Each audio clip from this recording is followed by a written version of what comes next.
pledge allegiance to the flag of the United States of America and to the republic for which it stands, one nation, under God, indivisible, with liberty and justice for all.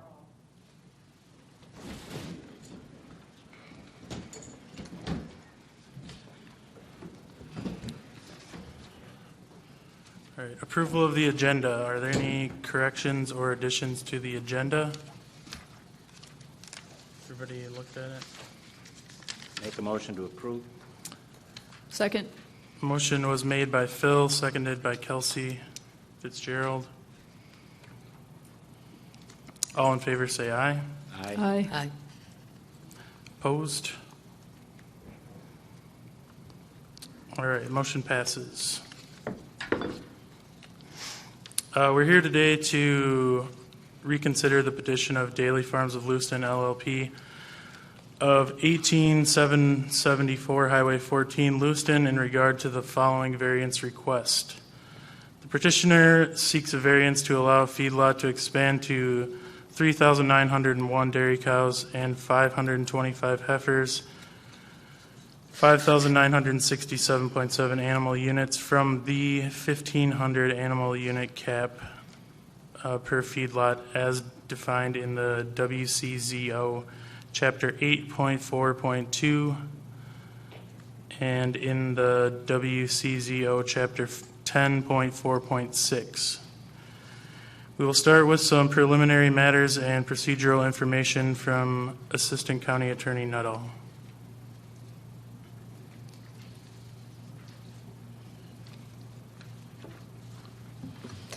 Thank you.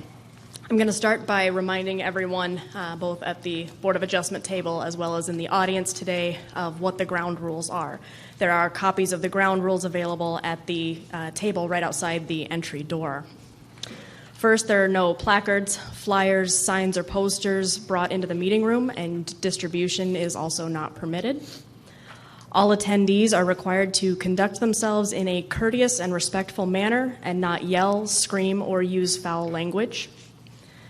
The public is to refrain from private conversations, comments, applause, audible responses, or other demonstrations which disrupt, disturb, or otherwise impede the proceedings of the Board of Adjustment.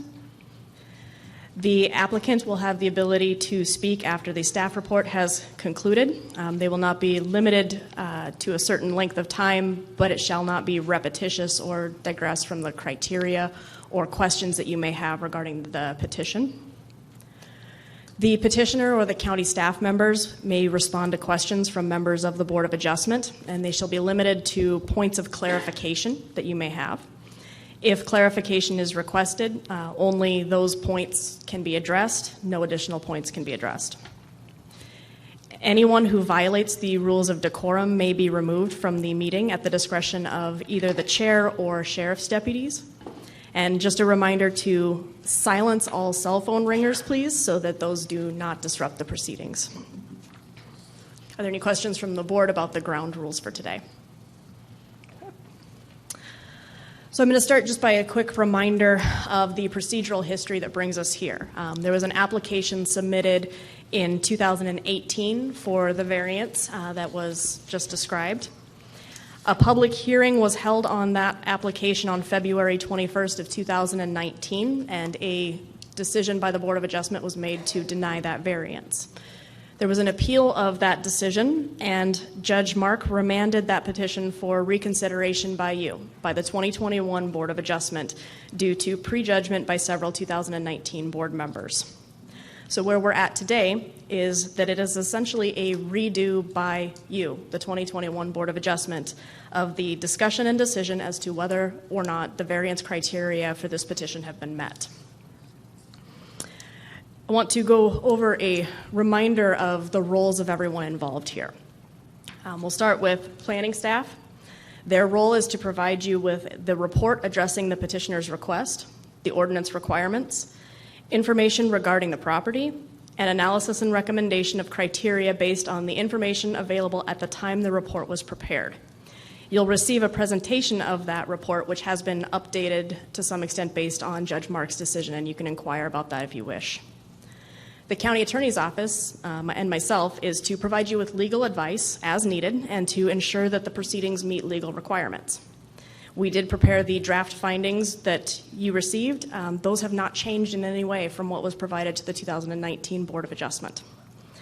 As always, you are free to revise those draft findings as you believe is supported by the record, and I'll be available to assist you with that if that is your choice. The petitioner's role is to present after the staff report and persuade you that what they are asking for does in fact meet the criteria. The burden of proving that the criteria have been met is on the petitioner, not staff, not the public. You also have the benefit of the public comments that were received as part of the February 21st, 2019 hearing. Those were all in your packets. There were the written comments that were received prior to that meeting, as well as the transcript of all testimony that was received during that meeting.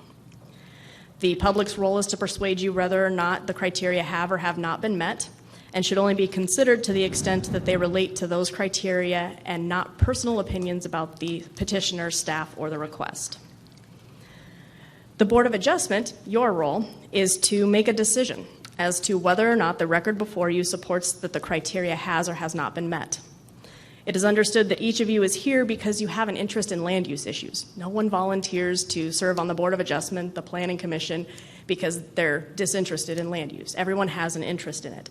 But your job is to set aside any personal opinions you may have and make your decision based on the record, which includes the petitioner's materials, the staff materials, all the documents provided from the previous record, including the written public comments and testimony from the public hearing, and finally, your discussion here today. And you should make sure to explain your positions to each other. If they differ from the draft findings, explain what you think and why. If they're the same as the draft findings, explain why you agree. But the short answer is explain your positions for the record. Given why we are back here on remand and questions that have been raised, I do have some questions for you. I have a few questions to ask of the panel as a whole, as well as some individual questions. And they relate to whether or not there are conflicts of interest or potential bias from any Board of Adjustment member here today. So with that, I'm going to ask you to raise your hand if you can answer yes to any of these general questions. Do any of you have any current financial dealings with the Daily Farm? I didn't get the direction. Do you have any current financial dealings with the Daily Farm? No. Does anyone have, would anyone expect to have any financial dealings with the Daily Farm if this variance were to be granted? Would anyone have a financial impact if the variance were to be denied? Has any one of you had or heard conversations with anyone else about this particular variance request prior to today's meeting? Okay. I'll go down the row. Can you repeat it? I'll ask again. Mr. Schwantz. Yes. And what were the circumstances of that prior conversation? Just in passing, people would ask you questions about it, and you would just tell them I'm going to ask you to pull the microphone over a little bit. We want to make sure that we can hear it through the speakers. In past conversations, people would approach you and ask you about the variance, and you would just explain to them that we can't comment on it. So, did those conversations provide you with any information that you didn't already have? no, Did it impact your decision-making in any way? no. Ms. Fitzgerald, did you have any conversations about this particular variance request prior to today? I think mine was very much similar to Phil's, where people would try to approach me to talk to me about it, and I would just tell them I'm not allowed to discuss it. Did you receive any new information? No. And did those conversations impact your feelings today? No. Mr. Potter, any prior discussions? I've heard conversation about it, but I wouldn't say I've participated in any of those conversations.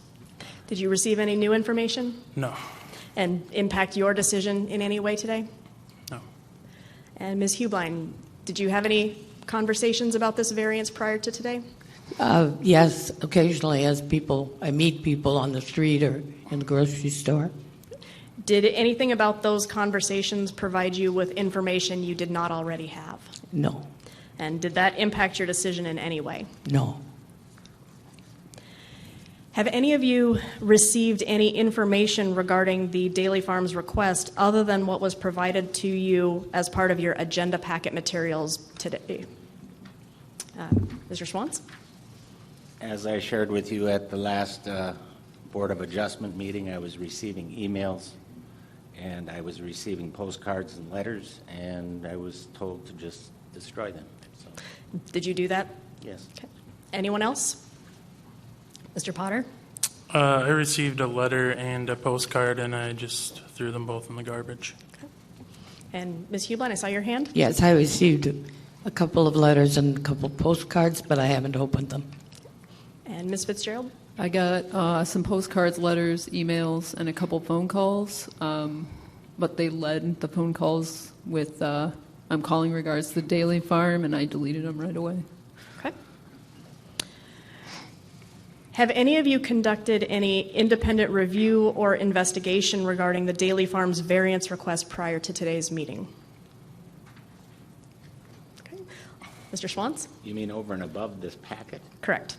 No. Nope. Okay. Ms. Fitzgerald? I guess I went on to the county website to look further into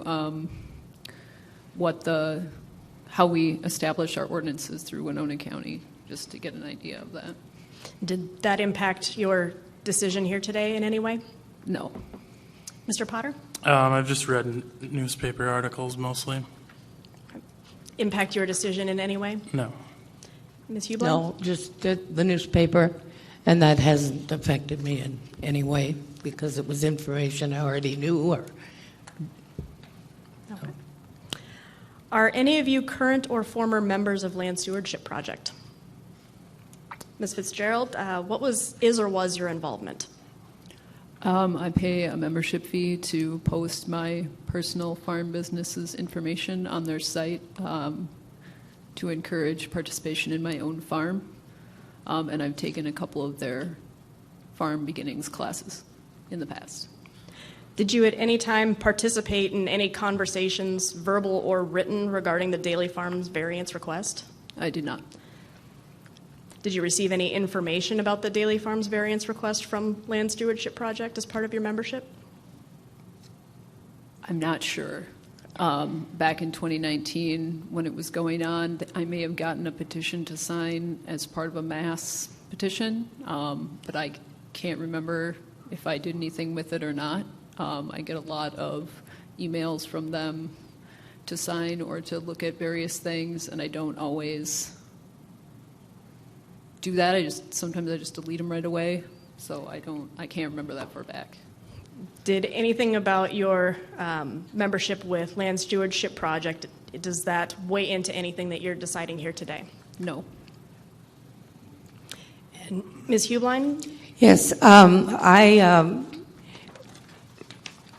became aware of the LSP in about 2015 when I returned to Minnesota, and I stopped in the office one day to find out what it was about, and I did not join, but I asked to be put on their mailing list.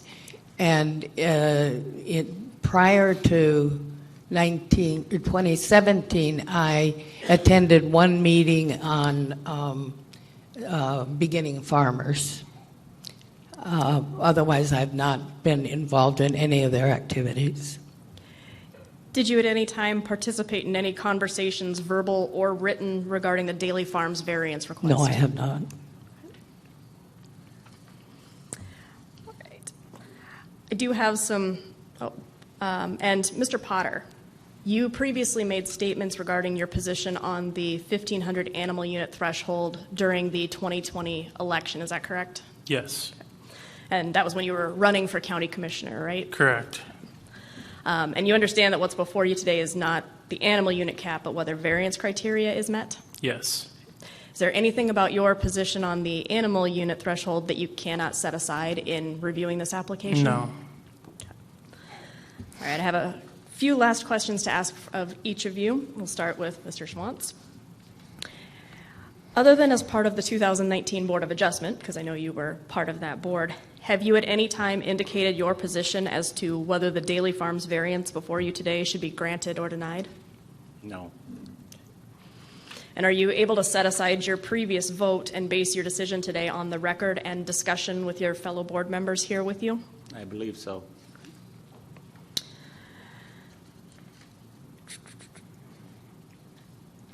And Ms. Fitzgerald, have you at any time indicated your position as to whether the Daily Farms variance before you today should be granted or denied? No. And you were appointed to the Board of Adjustment since the time of the last hearing? Yes. As part of the application process, did you indicate or were you asked to indicate your position on this particular variance request? Not that I recall. I remember them specifically asking me if I was a member of LSP and that they felt whether or not I would be biased, and I said no. As part of the appointment process or since the appointment, has anyone spoken to you about your position on this request? Just in passing, as we previously stated. And are you able to set aside any personal opinions you may have and base your decision in this matter solely on the record before you and discussion with your fellow board members? Yes. Mr. Potter, have you ever indicated your position as to whether the Daily Farms variance before you today should be granted or denied? No. And you were also appointed to the Board of Adjustment since the 2019 board, correct? Yes. As part of the application process, were you asked to indicate your position on this variance? No. As part of the appointment process or since your appointment, have you been asked to indicate your position? No. And are you able to set aside any personal opinions you may have and base your decision solely on the record before you and discussion with other board members? Yes. And Ms. Hublein, have you indicated your position as to whether the Daily Farms variance should be granted or denied? No, I have not. And are you able? You are also appointed to the Board of Adjustment since the last hearing, correct? Correct. Were you at any point during the application process or the appointment process or since then asked to? Closer to the mic, Stephanie. Yes, ma'am. As part of the application process, were you asked to state your position on this request? No. And as part of the appointment process or since then, have you been asked to state your position on their variance? No. Are you able to set aside any personal opinions you may have and base your decisions solely on the record before you and discussion with other board members? All Yes. right. Finally, we'll talk a little bit about the process for today. So thank you all for being here. Once I'm finished with my preliminaries, you'll have the staff report presentation by Lou. He'll be available along with other staff to answer any questions you may have. The petitioner has an opportunity to present their petition and will be available to answer any questions that you have. There will be no further public hearing. Judge Mark ordered that the petition be reconsidered by the 2021 Board of Adjustment, so you are here to reconsider based on the information in the record. What you are not here for is a referendum on the 1,500 animal unit cap. The place for that discussion is if there's an amendment to the zoning ordinance proposed. You are not here to discuss whether an environmental impact statement is needed or appropriate. That decision was already made by the MPCA. You are here to pick up from where the public hearing closed at the February 21st, 2019 hearing. You're making your decision whether to grant or deny the requested variance based on the contents of the record before you. I'm sure you're all aware of how extensive that record is. You received 3 large binders, I believe. You have all of the testimony from the public hearing and the written comments. You have the staff report and recommendations. You have the petitioner's recommendations. And you will be the ones deciding what the record supports and whether the criteria have been met. And as a final reminder, both to board members and anyone else approaching the microphone, please speak clearly and into the microphones. We need everyone in the room as well as watching online to be able to hear. So if there's any issues with our board members hearing, please let us know and we'll do that reminder again. But speak into the microphones. You should be able to hear it coming through the speakers. So, thank you. Thank you, Stephanie. We have a staff presentation from Lou.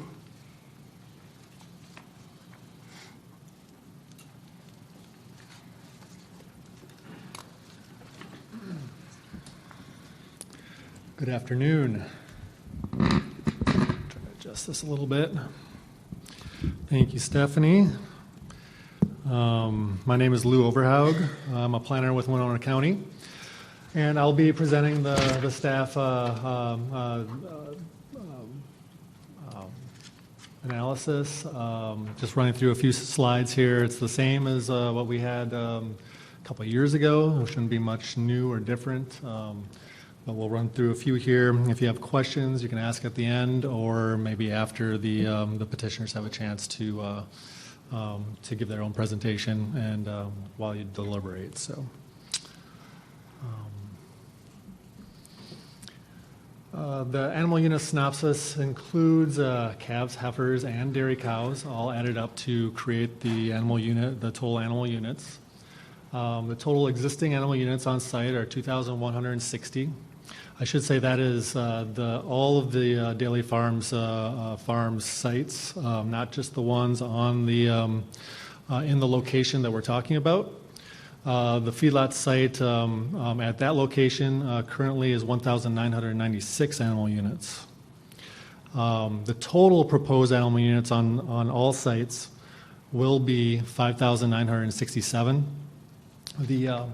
The site itself is proposed to be adding 3,000 cows or 4,200 animal units.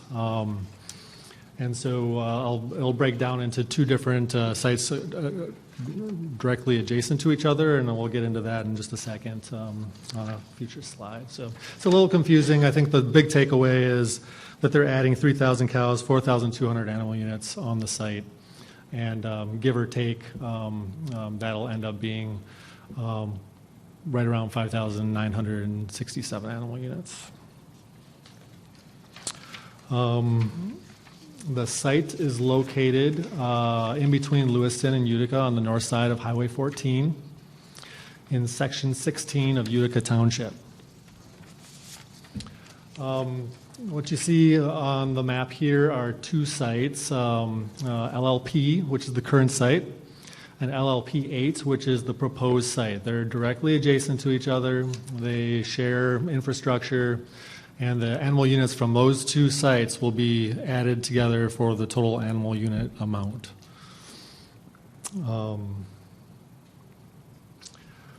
This is the same site showing the proposed, also has the proposed drawings of the additional barn, parlor, stormwater basin, manure basin. If you can see here, this right here, this rectangle in the middle is the barn, parlor down here, I believe. Stormwater up in this area, and then the additional manure basin over here. There's also on the other side of the site proposed feed storage pad and stormwater basin over there. The existing site consists of the old farmstead down here. There's an existing stormwater basin, an existing feed pad in this location. And then the existing barns and parlor down here with the manure basins to the north. So you can see how it all lays out on the site and interacts with itself. The manure management plan. 4,083 acres are needed to meet manure land application spreadable acre requirements. The petitioners have submitted information that they have 4,179 acres available to meet this requirement. They own a portion of those acres, and then agreements with other property owners comprise the remaining acres.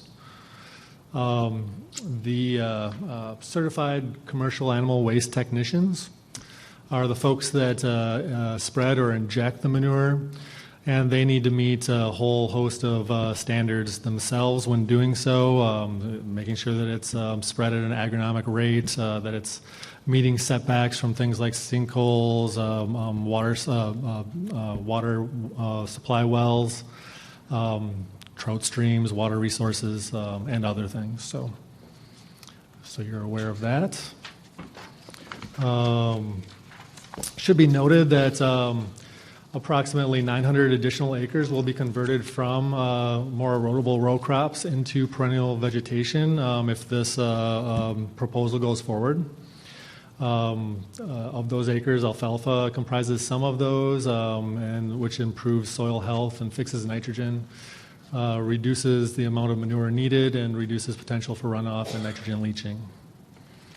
So there are benefits to this proposal. Can I interrupt one thing, Lou? Can I ask a question, please? Absolutely. Is commercial animal waste technicians certified? Phil, can you We can't hear. get a little closer?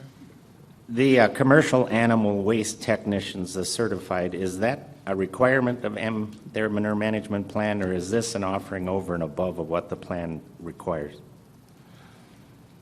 Carly, do you know?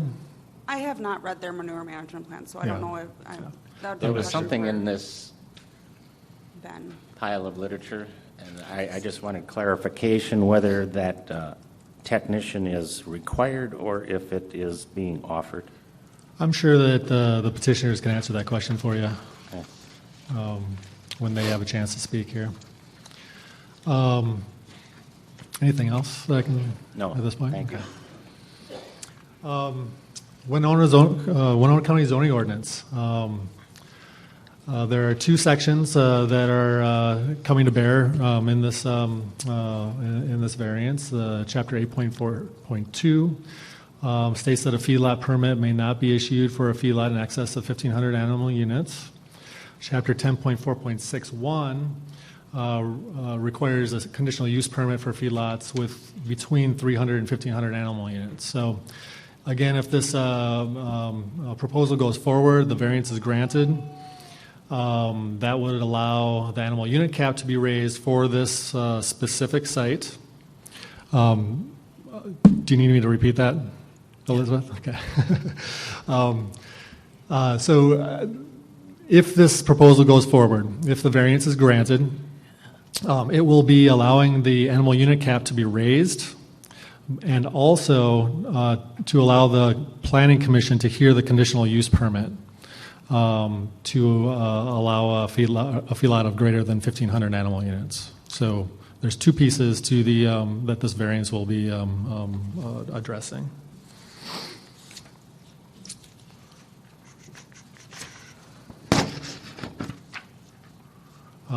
We'll talk a little bit about state requirements.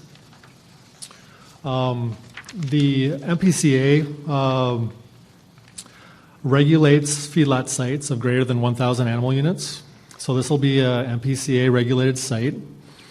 So again, if the variance and the CUP both go forward, then the MPCA will be taking over from there, and they'll be regulating the performance standards that are required through their feedlot permit, which is the NPDES feedlot permit.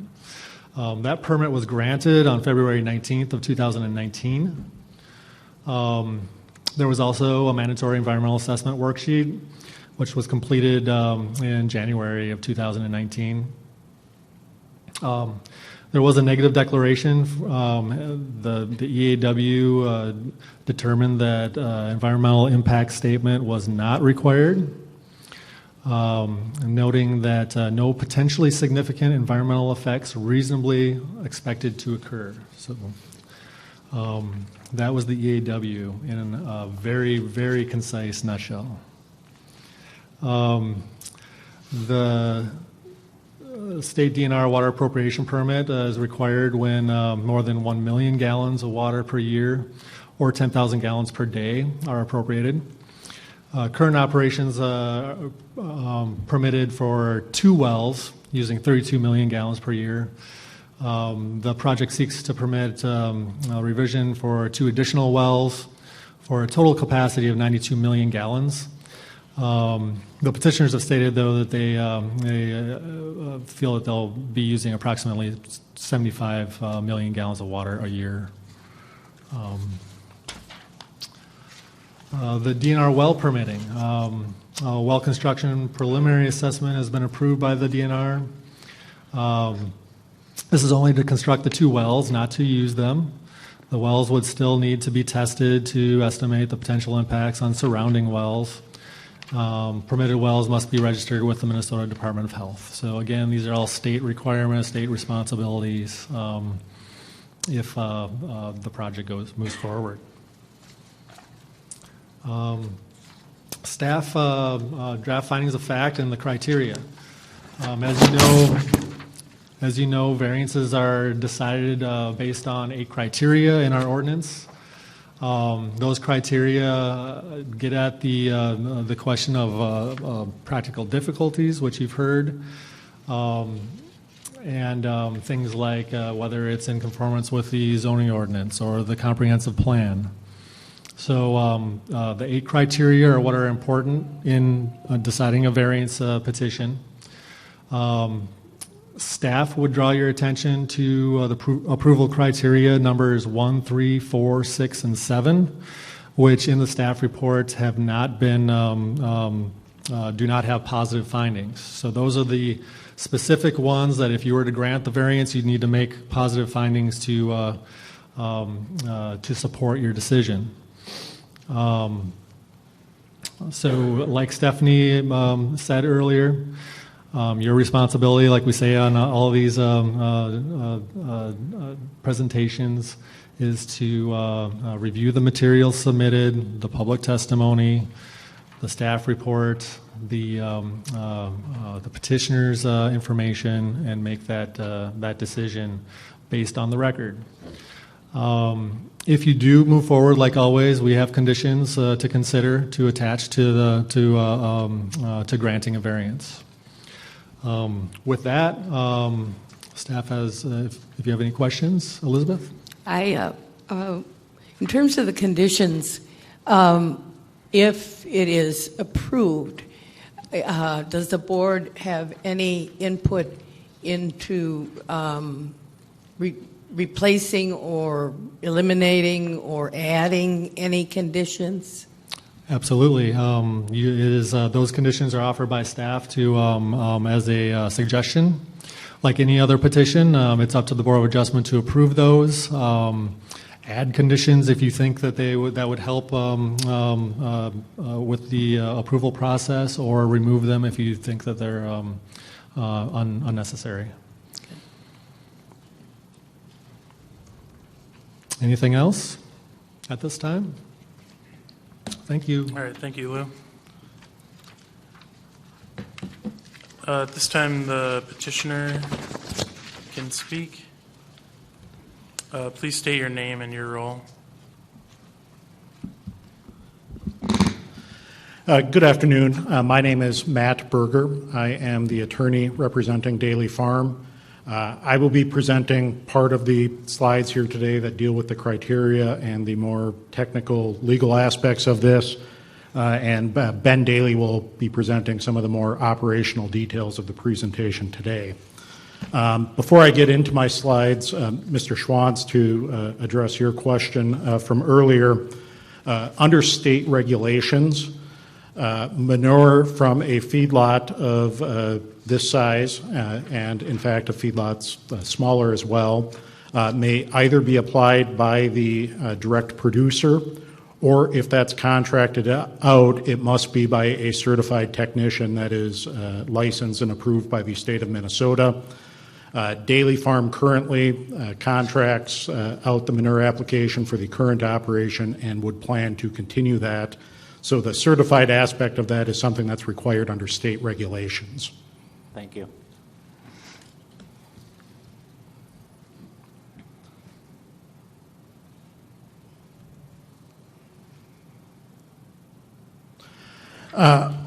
Going through, I don't want to spend a lot of time dealing on all of these criteria. You have them in front of you. You have written materials.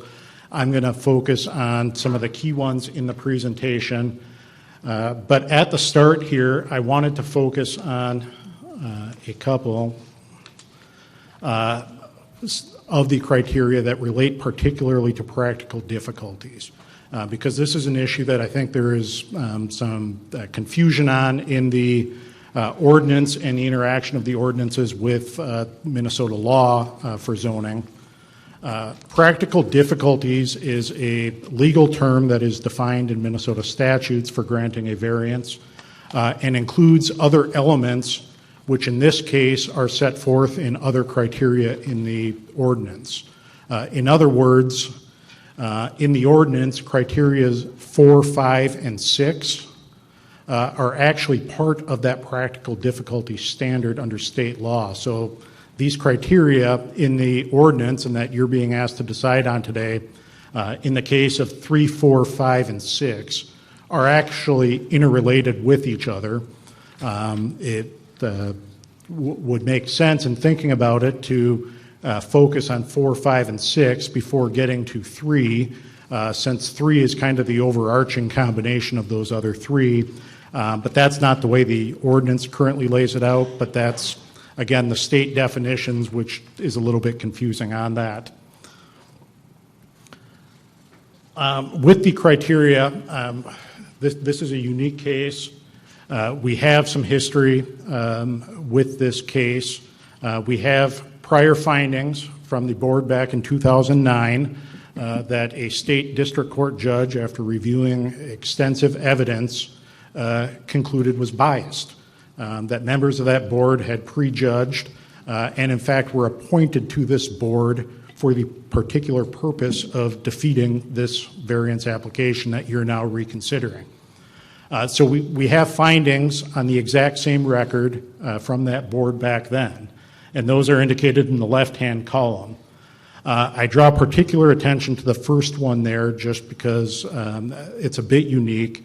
The prior board found that that criteria was not satisfied, but they found that was not satisfied based on a third variance request that was included in the staff analysis at that time, but that Daly Farm did not, in fact, ask for.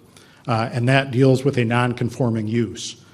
Judge Mark, in our case on the appeal, agreed with Daly Farm and ruled that Daly Farm does not need that third variance. That's why we did not ask for it in the first place, and it's why it's not covered in the materials before you today. So I indicated an NA there because while the prior board found that that was not satisfied, the reasoning by which they ruled has since been found not to be valid, with the findings that that variance was not required. We also have then the recommendations from Ms. Qualley's staff report that were distributed. Again, this has been emphasized, but I want to repeat, this is your decision to make. It is not Ms. Qualley or any of the other county staff. It is for you to make based on the record.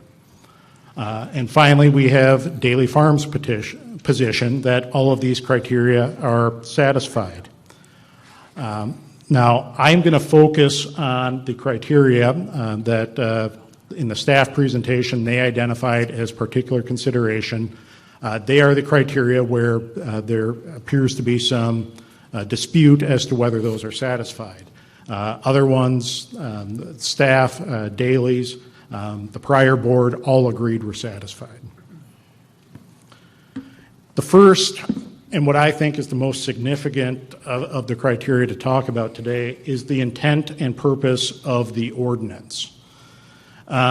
This isn't something that, as you're making this decision, that you need to speculate about, that you need to go back and try to figure out what did the decision makers, when they were adopting this ordinance, mean, or what were they trying to accomplish, because the ordinance itself tells us what the intent and purpose was. This is written into the ordinance. And we have 3 different places where the ordinance tells us what its purpose is. The first is in section 2.1, which is the overarching purpose of the ordinance as a whole. And that tells us that the purpose of the zoning ordinance is to protect public health, safety, order, convenience, and general welfare, protect and preserve agriculture, conserve natural resources, and protect existing businesses and facilities. I've paraphrased and limited to what really applies here, but those are core purposes that are identified in that initial broad section. We also have in section 10.4.1 the specific purposes that apply to the regulations of the ARC district, which is where this property is located. These are very similar to some of the broad ones, but again, the ordinance is intended to protect working agricultural landscape and ensure long-term stability and productivity of agriculture and protect recreational opportunities. Finally, we have the purpose in section 8.1.1 of the regulations in the ordinance on livestock feedlots. And this is the section where the animal unit cap is primarily based. It includes other regulations on feedlots. And we look and we see the purpose of these regulations is to allow for continued production of agricultural commodities, maintain healthy agricultural community, and ensure farmers properly manage animal feedlots and waste to protect natural resources.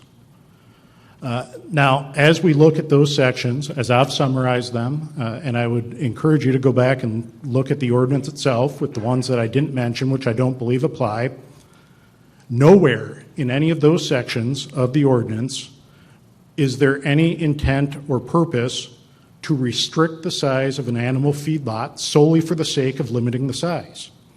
That's not a specific purpose. That's not a goal. That is not an inherent good that this ordinance tries to promote. Instead, that animal unit cap is an ends to accomplish and to promote the purposes that are set forth in the ordinance as it's set forth. So the animal unit cap is not an end unto itself. It is a means to balance interests that sometimes can be competing. In this case, we submit that they are not competing. In fact, we submit that the variance is appropriate in this case, particularly because this project furthers both of those interests of promoting agriculture while also protecting, and in this case, improving the environment. So the ordinance, again, sets forth the purpose. We've heard a lot about the animal unit cap in the public discourse, the newspapers. We hear a lot about Daily Farm attempting to evade the ordinance. That is not the case. The variance is part of the ordinance. By asking for a variance, Daily Farm is abiding by the ordinance and coming to you and saying, the circumstances in this case are unique. We meet the intent and purpose that everyone was trying to accomplish, and we meet the other criteria of this variance. As we look at this variance request, I think some context matters, especially in the context of the intent and purpose of the ordinance to promote agriculture. The animal unit cap was enacted in 1998. In 1997, the year before that, Winona County had 378 dairy farms. And that's not a number I'm pulling out of thin air. That is a number from the Census of Agriculture that is prepared, I believe, every 5 years by the United States Department of Agriculture that provides statistics from across the country of farming activities. In 2017, which is the most recent Census of Agriculture that's come out, Winona County now has 160 dairy farms. So the number of farms in this county has gone down nearly 58% after this animal unit cap. That's why promoting agricultural production, promoting dairy is so important to preserving the agricultural community here, and why it's important to consider those factors. And in fact, when we look at that 160 number, we don't have a new Census of Agriculture out yet, but the Minnesota Department of Agriculture and others have submitted some more recent stats that indicate that this trend is continuing, that the number of dairy farms is continuing to decline. So promoting agriculture, maintaining the agricultural communities in a significant part of Winona County is a very important purpose and goal. With that, I'm going to turn it over to Ben to talk a bit more about on the ground how Daily Farms satisfies both the purpose to promote agriculture, but also the purpose to protect the environment.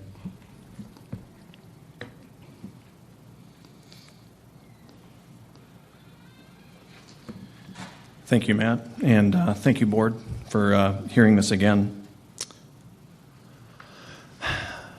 Daily Farms' proposed modernization and expansion project would promote ag production and ag communities in Winona County.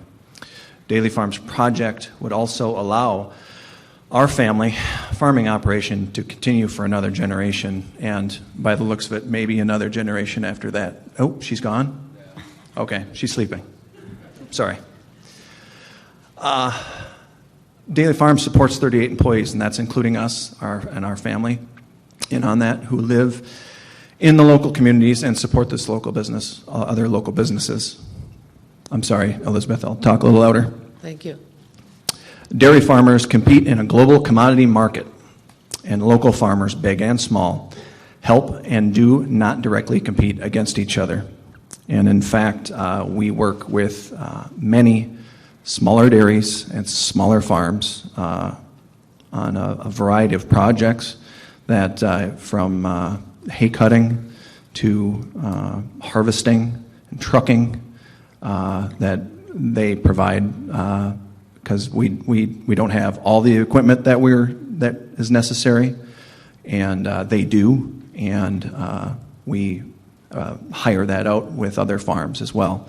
And we also conversely help them when they need extra equipment during harvest time or during manure applications. The intent and purpose of the ordinance, Daily Farms' proposed modernization and expansion project will protect and in fact improve water quality and natural resources.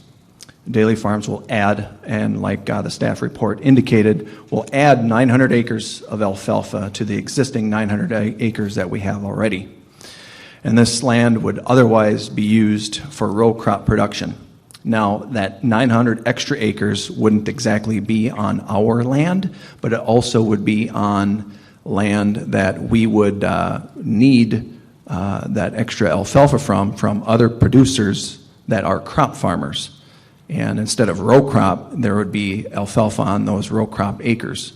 And in many instances, you would be seeing alfalfa on land that has not seen alfalfa in over a generation.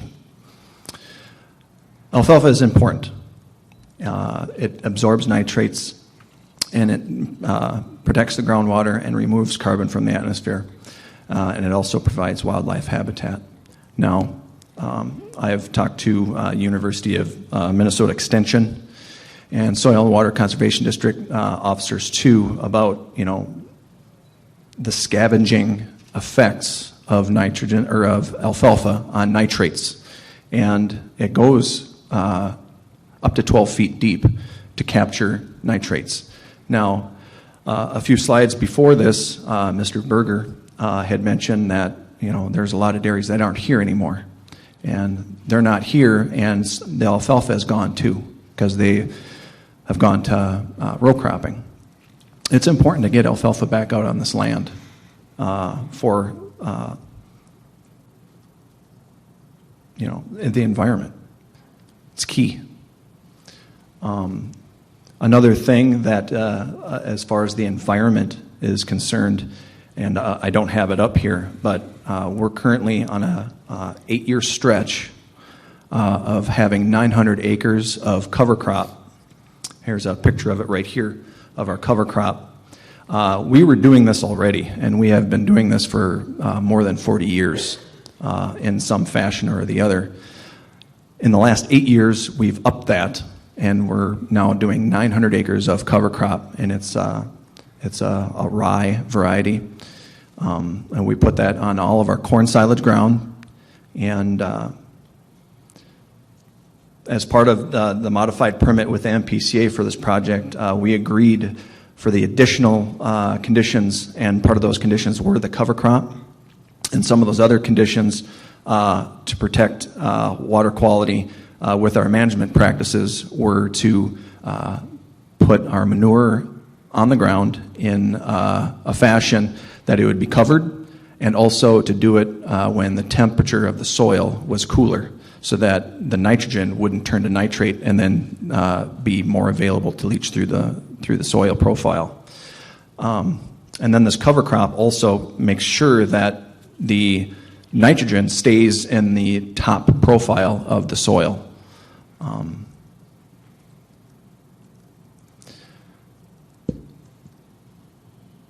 Daily Farm's past actions demonstrate our commitment to implementing cutting-edge technology to protect the environment and working with government agencies to address the problems that naturally arise with new technologies.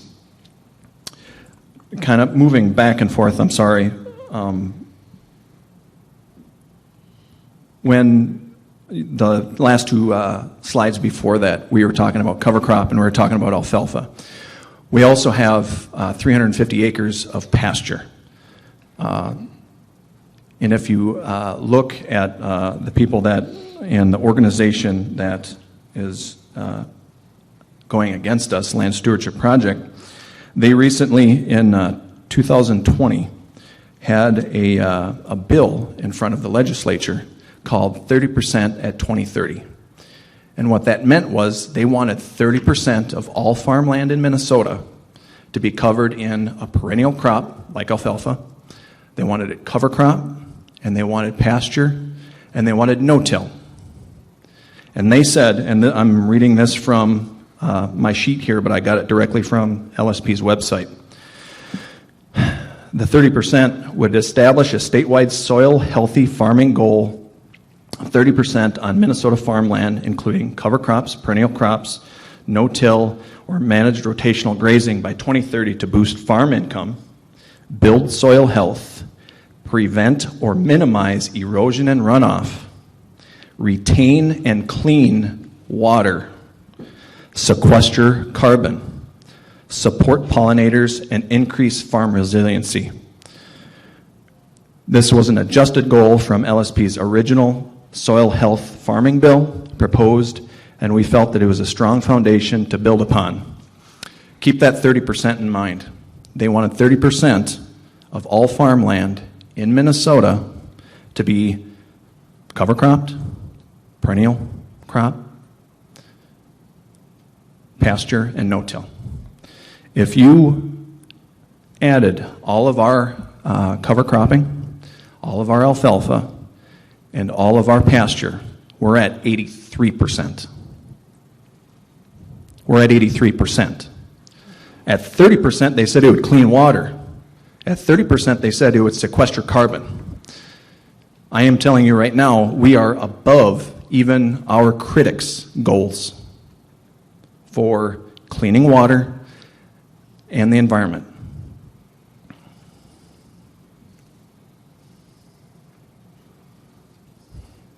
Thank you.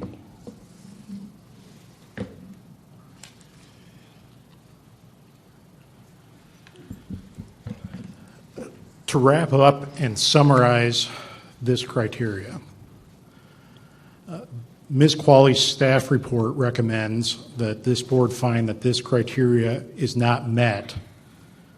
If you look at the staff analysis below that recommendation to you, it indicates that the project is not consistent or in harmony with the ordinance. I would submit to you that's why we're here asking for a variance. The question isn't, is it in harmony with the ordinance? The question here is it in harmony with the intent and purpose of the ordinance? That's a different question that the analysis doesn't touch on. I submit to you that the evidence here shows that the purpose is to promote agriculture and protect the environment. And this project does both. You don't have alfalfa, you don't have pasture if you don't have livestock. The livestock is what eats the alfalfa, particularly with dairy. So these things can't be separated. They go together. And Daily Farms project would promote agricultural production, would keep future generations coming back to rural communities, and it protects and improves the environment. This can't be disputed. The MPCA found, after extensive environmental analysis twice, they went through it once, they made findings. Land Stewardship Project and Minnesota Center for Environmental Advocacy appealed. It went back to the MPCA, and they found again that this project does not have a potential for significant environmental effects. All of the talk about groundwater is a red herring. This project will improve groundwater. So this is a rare opportunity where this board and Winona County can have its cake and eat it too. You can promote both of the purposes. You can promote agriculture and you can improve the environment. That's why this variance is appropriate and why the first criteria is satisfied. I'm going to turn now to the practical difficulties criteria. And again, I'm lumping these together in a group because that's how Minnesota law does. To establish practical difficulties, the proposed use must be reasonable. Special conditions or circumstances unique to the property must be present, and the ordinance clarifies that those are circumstances that were created before the ordinance took effect and not created by the landowner before the ordinance took effect. The variance will not alter the essential character of the area, and then both state law and the ordinance clarify kind of an umbrella that in considering those factors, economic considerations by themselves are not sufficient. And we'll touch on that later, but that's important. Economic considerations alone are not sufficient.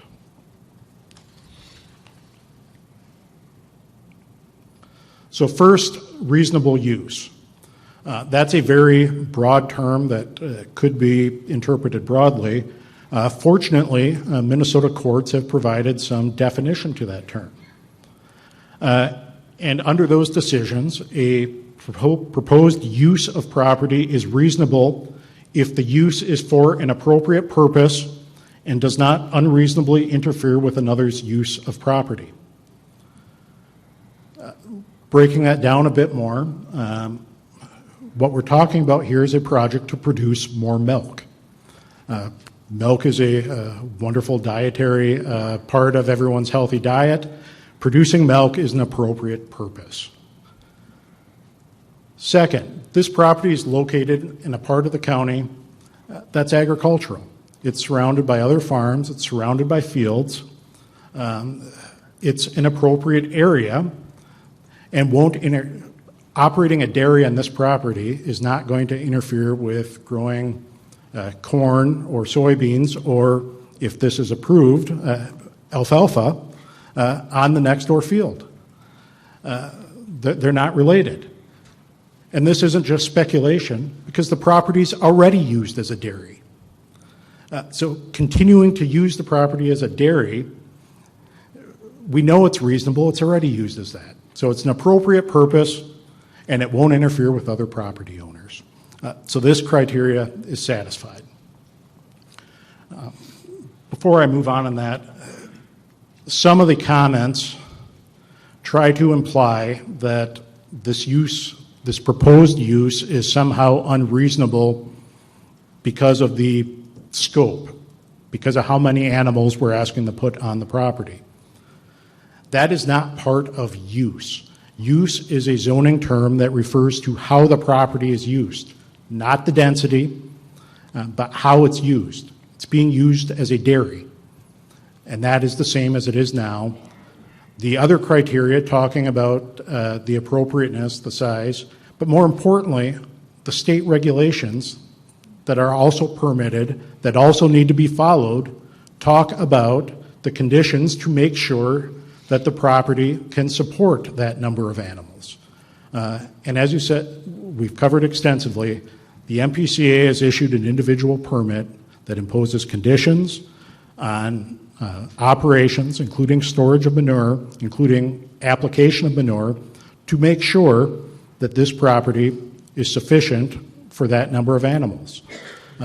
They've analyzed it extensively, and they've determined it is. The question here isn't how many animals. The question is it reasonable to use this property for a dairy at all? That's what this criteria is asking, and the answer is clearly yes. The next factor is special conditions. Is there something unique about this property that's different than most other properties that make this variance appropriate?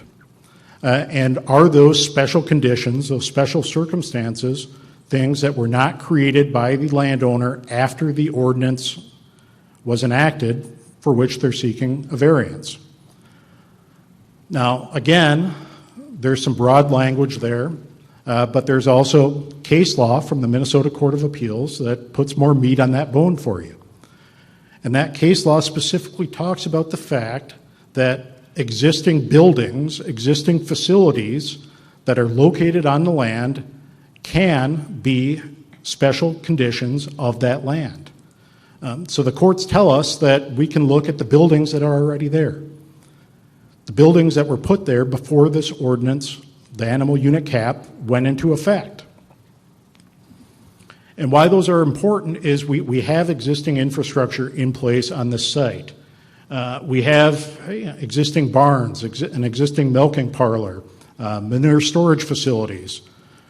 And I think I'm going to have Ben talk a bit more about those existing manure storage facilities here in just a second, because there has been some controversy raised about alleged manure violations in the past, and I think you guys need the rest of the story on that, because I think that those examples, in fact, once again demonstrate Daly's commitment to using the best state-of-the-art technologies at the time things are done to protect the environment. And so Ben will talk a bit on that here, but the feed pads, and also importantly, and something that Ben's going to touch on, is their sand bedding system, which in my experience working with Daly's is, and other dairies, this is a unique equipment that, again, is an investment that promotes the efficient use of water with their facility. So Ben, why don't you touch on those aspects?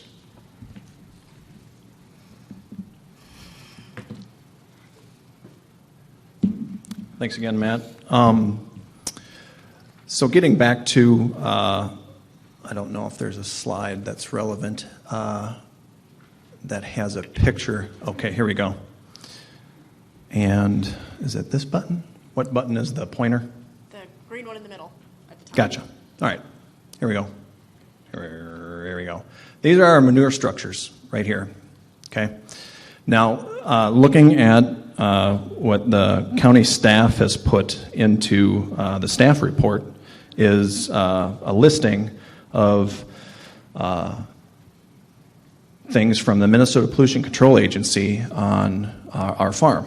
And one of them, it begins in 2002. Excuse me. We got our permit. The first few read as that we were getting our permit, and we went through that portion of it. But in 2002, July 3rd of 2002, there's a date there, and it's said regarding bubbles to our manure lagoons. Now, what isn't on here was in 1998, during the construction phase of those manure lagoons right here, they're double lined, which means there's 3 feet of compacted clay and there's an HDPE liner, and that HDPE just it's fancy plastic. Okay. Now, when we constructed these in '98, that was the first manure structures in the state of Minnesota that were double lined. Before we even had cows in these structures here and in the barns, and before any manure was put into these structures, there was bubbles that formed. And our engineer, as well as MPCA, thought, well, it's not an issue. They weren't big. They'll just kind of, for lack of a better term, fart out. Well, they never got better, and they got bigger. And so at a certain point, we couldn't use them anymore in the way that they were. And then MPCA came out too and looked at them and thought the same thing. So during this phase, from 2002 to 2011, roughly, we were working on trying to fix. There was 4 of them. There was 4 manure lagoons we were trying to fix because all of them had bubbles. Now, we were a brand new up and running operation, and we had already paid for these manure lagoons once. And then a few short years after building them, we had to do it again. We had to tear them out, tear out the plastic liner, scrape clay off that was contaminated with manure, replace the clay, and then replace the liner, in which this time we put concrete on the bottom, 6-inch reinforced concrete with HDPE on the sides. And now it's vented, okay? Another thing to point out, too, that ever since this project happened in '98, the Minnesota Pollution Control Agency requires all venting to happen on double-line lagoons, manure structures, after this incident. We were kind of the guinea pig on this. So in any case, over that period of time, we had to continue to milk cows, but each year, or in periods of time from 2003 to 2011, we were without a manure lagoon, but still milking in all the barns. So we had to redirect manure, fix the problem, and then we were able to go to the next one. And it took a long time. Structurally, it just took a long time just to get everything rolling as far as equipment, and there's a lot of strategy as far as trying to get everything figured out on how we were going to fix these and still milk at the same time. Imagine having a house and your septic tank stopped working, or something was wrong with your septic tank, and you still need to use your restrooms and use your showers and whatever else. It took a lot of patience, a lot of time, and a lot of money to go through all of these to fix them. So a large portion of our MPCA record is tied up in fixing something that honestly wasn't our fault, but we still worked on it and we still fixed it through 2002 and 2011. Some of the other things that are on our MPCA record, if you can see down here on our feed pad, is our what we call our leachate catch system. And in 2011, when we built our sand shed and we finished our last manure lagoon to fix, the MPCA was enforcing an EPA rule on feed pads. Now, there isn't any other feed pad in Winona County, I believe, that has to do this, but we are catching leachate from our corn silage and redirecting it to one of these manure pits, this one right here in particular. So the leachate that comes off of this feed pad goes to that manure lagoon. Now, we haven't always agreed to terms with MPCA on exactly how to do this. Now, we put all of our corn silage on this side of the feed pad, and the corn silage is what produces the leachate. All of these other feedstuffs that are right here is our haylage and our oatlage and our ear corn. Now, those don't produce leachate the way we put them up. They would if we put them up too wet, if we chopped it and harvested it too wet. But if you chopped and harvested these products too wet, your cows get sick. So we don't want to do that. So therefore, none of these items here have leachate, and they go this direction here. So this concrete right here gets directed this direction. And so we've had discussions with the MPCA on on this part of the concrete and on that part of the leachate catch system. And then I believe it's still pending, so we're still working on it. A reason that we're still working on it is because, and this is an old picture, but in this area right here, we took up a significant portion of our feed pad that does go that direction, and we put up a commodity shed, which took out a lot of the concrete that went this direction, in which they wanted us to still catch leachate, which is actually just rainwater because we don't have any leachate in these feedstuffs. So going back to your guys' staff report, you see the MPCA listings of things. And that's just an explanation of basically what we did and how we're going about working through these issues with the MPCA.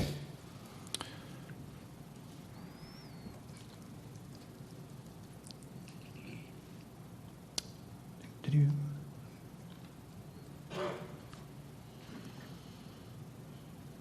Now, some of the practical difficulties and special conditions, Daly Farm has installed the state-of-the-art equipment for washing and reusing sand bedding.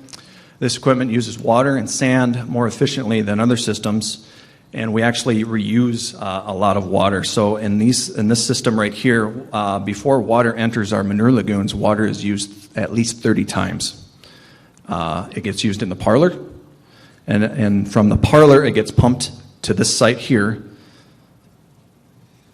And in this site here, it gets used 30 times or another 20 sometimes to wash sand. And then there's some screens in here in the sand shed.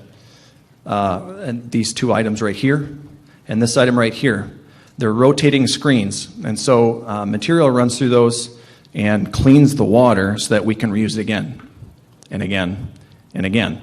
And this is actually the first step. Now, if we've talked about this a couple of times before, but if we were to take manured water and clean it to have it be usable water again for drinking for cows or to discharge it, this is the first step that you would have to take, is to get the sand out of it. And this is also the first step that you would have to take if you were going to have a manure digester as well. So we're set up in this location for a couple other new technologies that are up and coming with both manure digesters and the cleaning of and reusing of water from manure.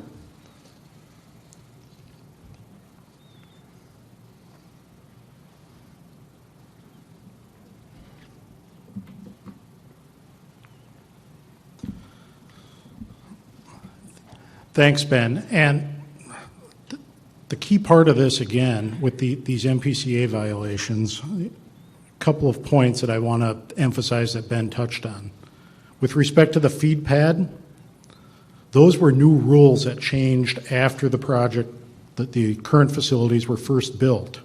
So the MPCA has updated rules, has changed, and operations catch up to that. This has been an ongoing process around the state. And when we look at a listing of MPCA actions, and we see things like alleged violations and schedules of compliance and those terms, a lot of people jump to the conclusions that that must mean that the farmer has done something wrong. That's not always the case. What those terms really mean is that the MPCA has come out and found that something isn't technically right with the way the permit is. It doesn't mean that there was an intentional violation or that the farmer did anything wrong. It means there's something to work through. And in most cases, farmers work with the agency and they fix the problems. Those terms also don't mean that those issues created an environmental problem. It created a potential for a problem that needed to be fixed, and as Ben outlined, Daly Farm fixed that. That's what all of those listings are, of Daly Farm demonstrating through their past actions their willingness, their eagerness to work with the MPCA, work with county officials, work with the government officials who are charged with enforcing the rules to make sure that everything is the way it should be. And I think that that history isn't a negative.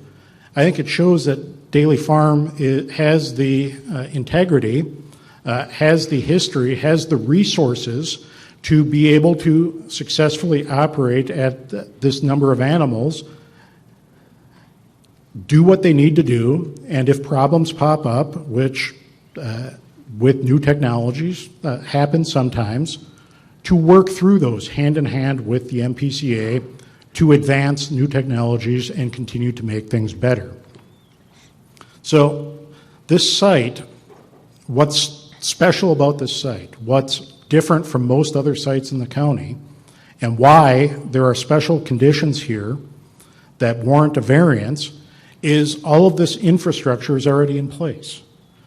The existing liner, the basins with the liners, the sand equipment that reduces water use at this dairy by reusing water from the parlor and reusing it from washing sand multiple times. This is all in place. It has already been put there and will make future operations more efficient, better for the environment, in a way that most new operations would not be. So making use of the equipment there that's on the site, that was put on the site before the animal unit cap was adopted, this is why there are special conditions. The other aspect of this property that I would submit to you is unique and a special condition that warrants a variance here is its location on Highway 14. In other areas of the state, when feedlots are being built, a lot of times they end up being built on gravel township roads. And feedlots and farms involve a lot of traffic. You have feed coming and going, you have planting and harvest and farm equipment, you have animals being shipped, supplies coming in. In many places, in many areas, there is a legitimate and real concern about wear and tear on township roads. Here we have a United States highway that's built for far more wear and tear than this, that this site is located on. So that is a unique aspect here that reduces and eliminates what is otherwise a common problem of wear and tear on roads. That is another condition that is unique to this property as compared to many others. So the combination of the location, the existing facilities, are special conditions as that has been recognized by the Minnesota Court of Appeals and warrant a positive finding on this criteria. The next aspect is non-economic considerations. And as I was laying these out, I emphasized this.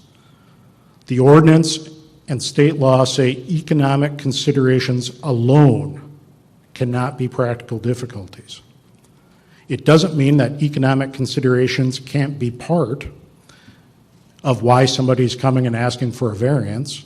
I think you'd be hard-pressed to find a variance request where people aren't thinking about the economic considerations. Is this going to make sense? Can I pay for it? That is necessarily a part of a variance.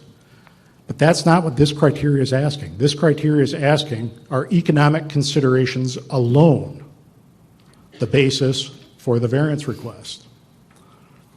And in this case, Daly Farm has consistently identified additional considerations beyond economic considerations.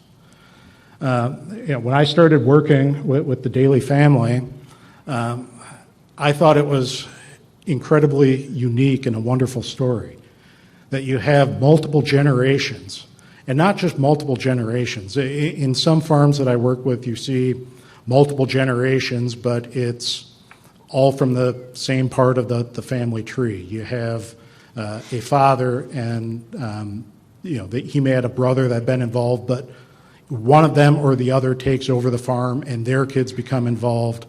Here, you have siblings who want to come back and farm together as a unit, not separately. The Daly family, they could each, if they wanted to, could build separate feedlots up to 1,499 animal units and operate them, and they wouldn't have to come here and ask you for a variance. Each of them could put that up if they wanted to. They want to farm together as a family, the way that has been done for generation after generation, to have those families in the community operating together. And I think that's a wonderful thing and something that we should celebrate. It's certainly not an economic consideration, but it is the reason that they want to do this, why they want to expand together instead of separately.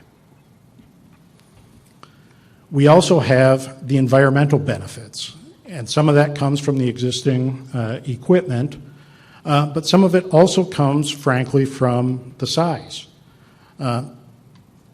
People like to throw around loaded terms like factory farm to suggest that somehow a farm being bigger necessarily means that that farm is bad. Well, as farms get bigger, they are subject to additional regulations, additional requirements to make sure that they have to perform better when it comes to environmental issues. Small farms aren't subject to the same permitting requirements from the MPCA with all of those conditions that Daly Farms is. So that size means that Daly Farm has to do it better because they are bigger. It is a duty, it is a responsibility, and it is one that they have done well. They have gone above and beyond in the past with row crops, with alfalfa, with the sand equipment to ensure that they are doing right by the environment. And this project will continue to promote that, and that, again, is another non-economic consideration.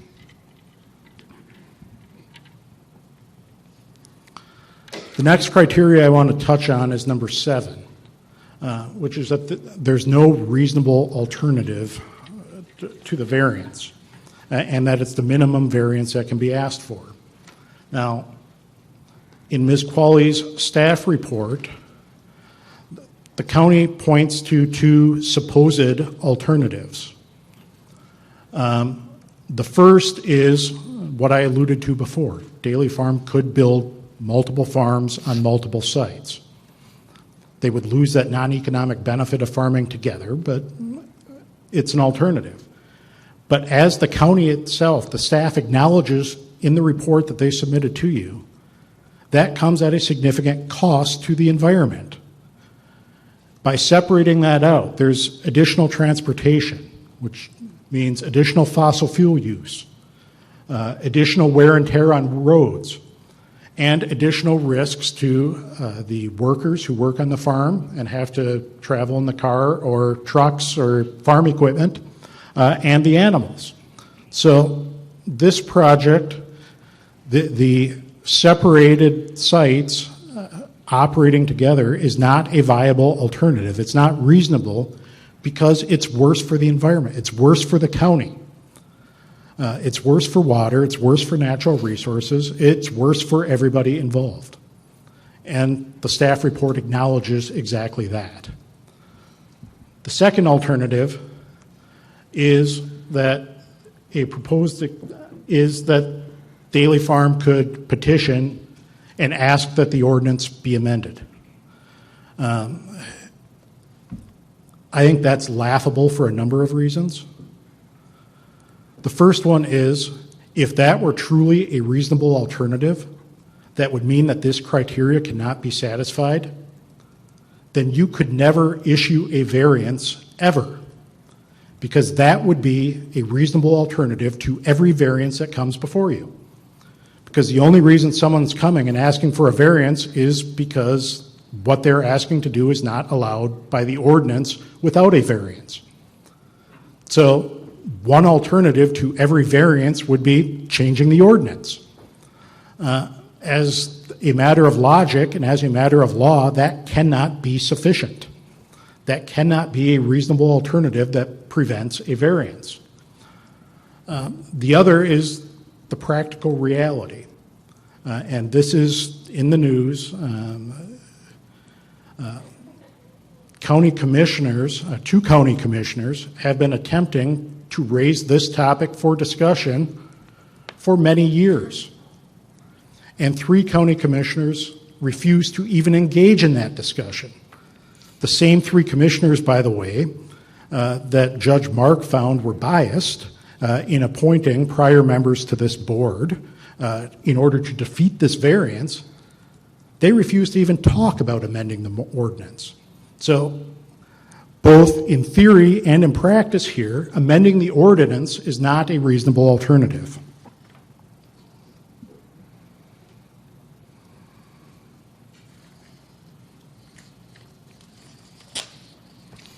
I'm going to wrap up here. We've covered a number of the criteria. At the end of the day, your decision is not about choosing between agriculture and the environment.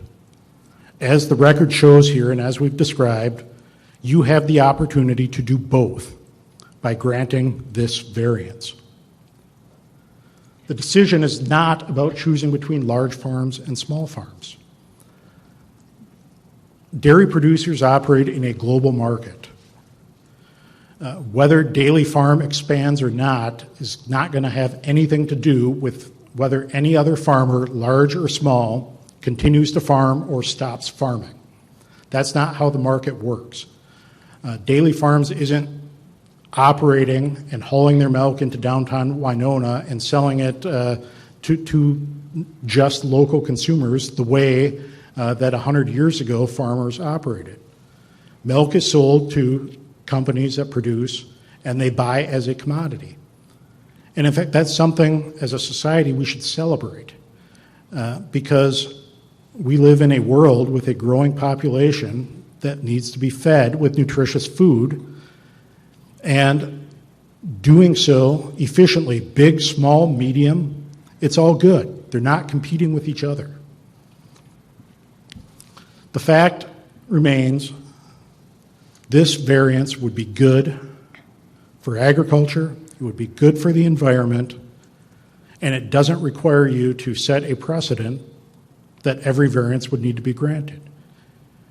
Because this site is unique, because of those conditions, the factors of this property, the location, all of the criteria are satisfied here, and we strongly encourage you to grant this variance. I thank you for your time today. Does anyone have any questions for the petitioner? Yes, I have. Elizabeth, go ahead.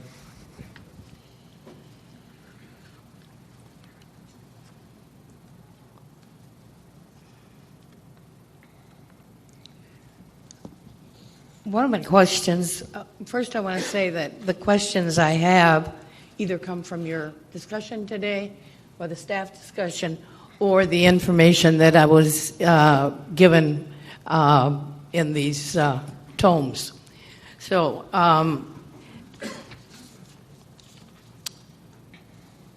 I've just got some clarifications on your present situation. Are you right now using certified people, technicians you are? Okay. Yes, we are using certified technicians. Okay. Yep. Has your expansion plan been assessed through the lenses of climate change models? They have been assessed by the MPCA. Do they use climate change models? They used some models. I'm not sure specifically what, Okay. but they assessed it. Okay. Yeah. That is why the MPCA reviewed this twice. The environmental review process went through the first time. The environmental groups appealed on the basis that the first environmental assessment worksheet did not adequately address climate change. The Court of Appeals sent it back to the MPCA. The MPCA then used modeling based on not site-specific but emission factors for feedlots that they use for larger population models And in that analysis, that was part of their conclusion that this project does not have a potential for significant environmental effects. So it was in fact analyzed by the MPCA and found not to have a potential for significant environmental effects with respect to climate change or anything else. Okay. Because one of the questions related to that is, if this area had the same drought that most of Minnesota had last year, what's the impact on the water in terms of the needs you have and the needs the community has? And I think that's a risk factor in the expansion model. And that process, the DNR does extensive review on as part of those water appropriation permits that the staff report referenced. Part of that criteria is the DNR doing an analysis and in granting a permit ensuring that there are sufficient water resources. So that's not something that's covered within the criteria or this board's decision. That's something that the DNR specifically looks at and has preliminarily found is correct and will be reviewing as part of that permit before that water appropriation can happen. I understand that. I'm looking at what future risks might be. Another question is, I didn't see anything in your EAW about your use of pesticides. Are you using them, and how is that regulated? Well, similar to our manure application, we hire that done by certified applicators. So we do use some pesticides, both insecticides and herbicides. We're not organic. And we have hired that out through a couple of private organizations or private businesses in Lewiston, both Ag Partners and Lewiston Feed and Produce. They have trained technicians that are certified for applying that. Okay. There was a contradiction that I wanted to clarify too. I read in one part of EWA that there are wetlands, and then in another part I read that there aren't wetlands. And then I read in another place, and I've got those citations, I read in another place that you said there are intermittent streams. And so I'm confused about what your incidental or intermittent water resources are in relation to how the runoff might occur. So under our NPDS, we're a zero discharge site, so we can't have runoff from the area of the proposed feedlot. And in that proposed feedlot as well, there isn't wetlands and there isn't any intermittent streams. Okay. No intermittent streams? No. Okay.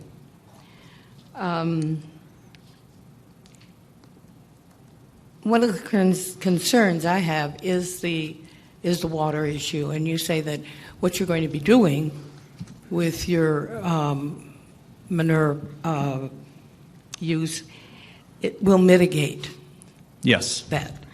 And do you know, in that process, as it was studied with the Pollution Control Board, Yep. do they or did you have an estimate of how that kind of mitigation, what percent? I mean, do you have some data on that? You say it will be mitigated, but how much? And the reason I'm concerned is that Utica, St. Charles, Fremont all have a great percentage of wells that are nitrate contaminated at Yep. this point. Mm-hmm. So back in 1991, they also did water studies in that area too, and it was high back in 1991 before there was any large feedlots. I think the largest one at that time was maybe 200 or 300 cows, and they were still high. They were 31% as far as that. I didn't see in that. 91. Okay. So, and that was a very small study, so who knows what that study could have been, and we're right now shoulda, coulda type of deal. But as far as mitigation is concerned, being an NPDES site through the Minnesota Pollution Control Agency, we have to follow University of Minnesota rules as far as growing corn. And we're under a regulation to only use 180 pounds of N total, and that is this year's and a second credit manure. So we're just using manure for our corn crop. Okay. And like I said, we're regulated at using 180 pounds for our corn crop. Now, if you are not an NPDES site, you don't have to follow that. If you're a row crop farmer, you don't have to follow that NPDES permitted site rule that you have to follow the University of Minnesota rule to only use 180 pounds. Okay. University of Minnesota has deemed that to be the optimal use of nitrogen. And so we're using less than everyone else. But also with mitigating, that's what the alfalfa is for. That's what the cover Right. crop is for, and that's what our pastures are for Right. too.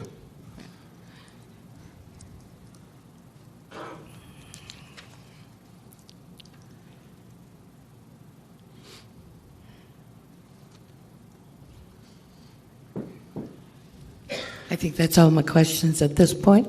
Thank Okay. you. Thank you. Any others? I have one. Yep. I just wanted to clarify because it was a lot of paperwork.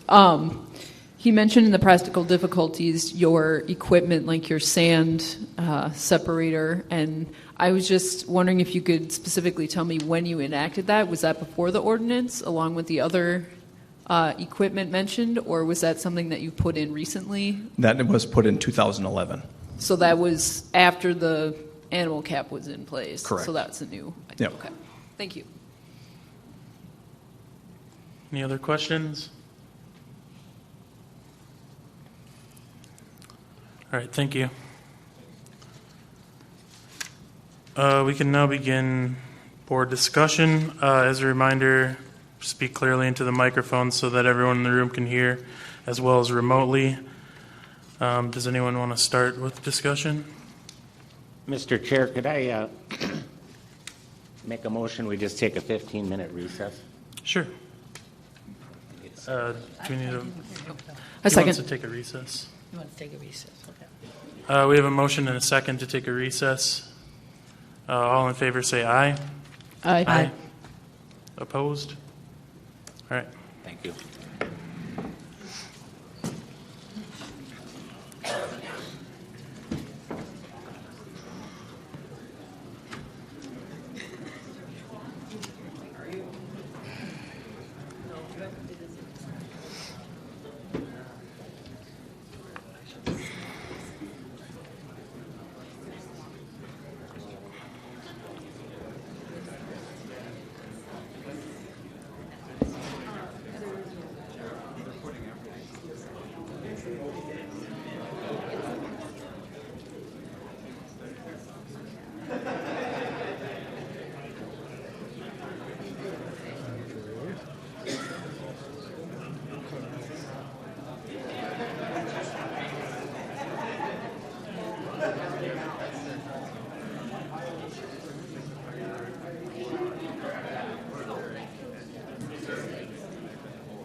I think it's filmed up to the microphone, it sits back there.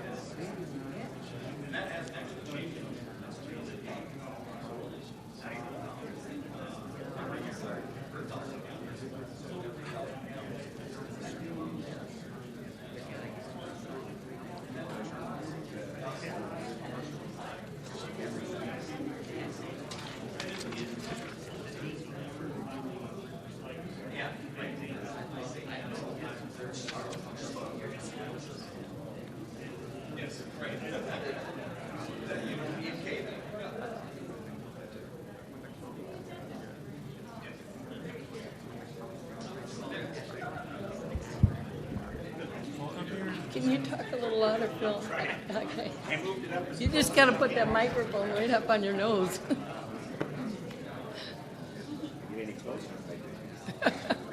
It won't bite. It won't bite.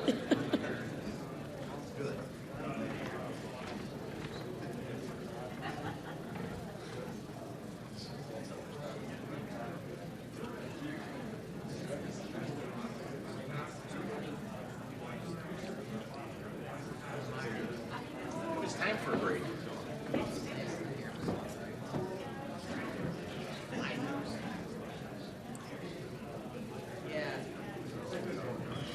Particularly now when we're going to talk to each I wish they'd turn this so we could piece each other. See if they can crank the volume a little bit here in general. If they can boost it.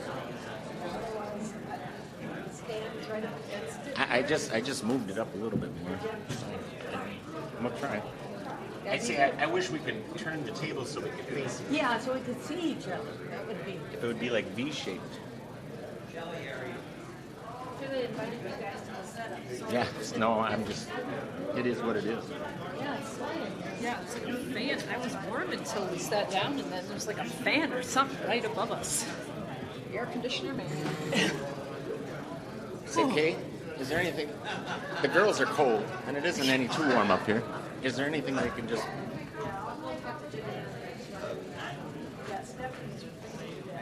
Yeah. Well, then it's Warm over here. not my own imagination. Are you cold too? Yeah. Okay, good. My hands were like, I was trying to not have to hold anything.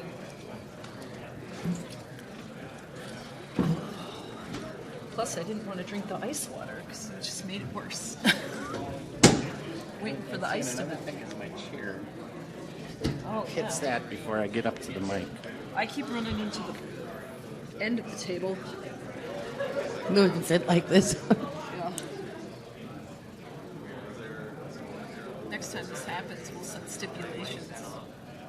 Nice, comfortable, lean-back chairs that swivel. And You don't want to have these. no, I don't want to have these kind of meetings. But next time, I'll be warm and comfortable, I guess.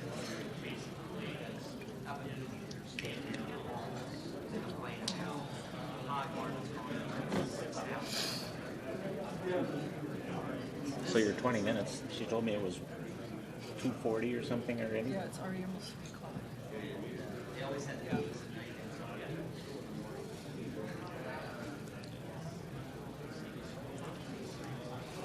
You can only go till 6, though, right? So we can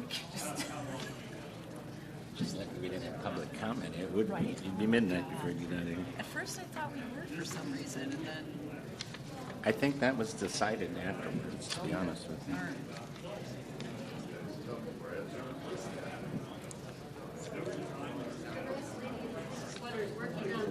Okay. Yeah, I felt bad for you. We used the T-shirt, and I was like,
Oh. Okay. Thank you. So I can refer to stuff in this big packet, right?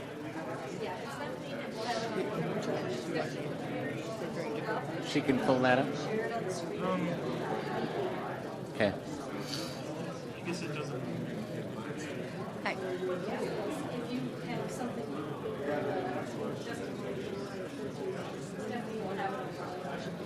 Right. Okay. I don't think I needed it for what the question is. Yeah. I do have it.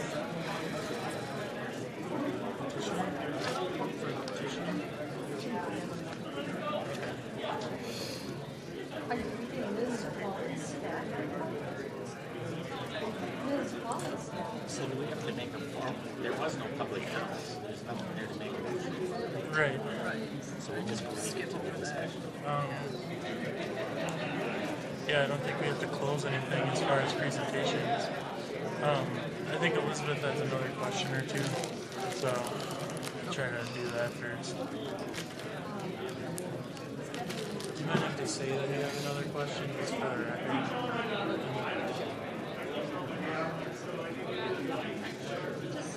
But you have to.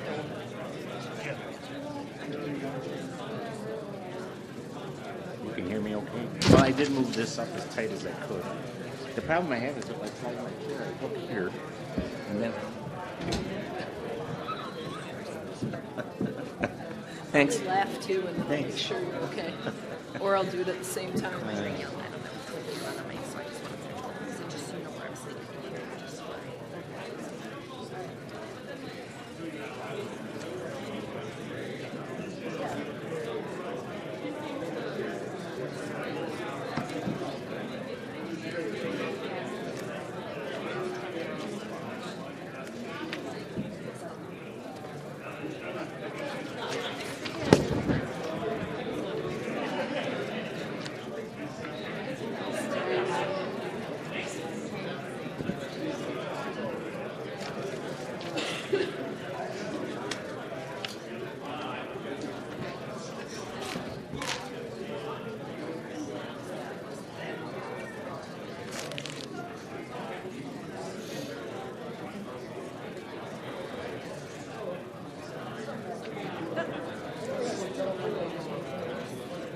Sure, 507 796 0152.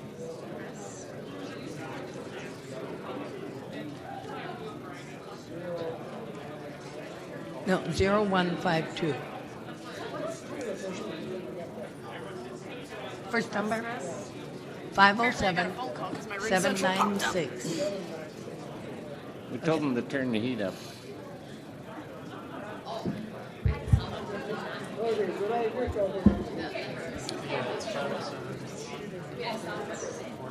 I didn't notice. 5356.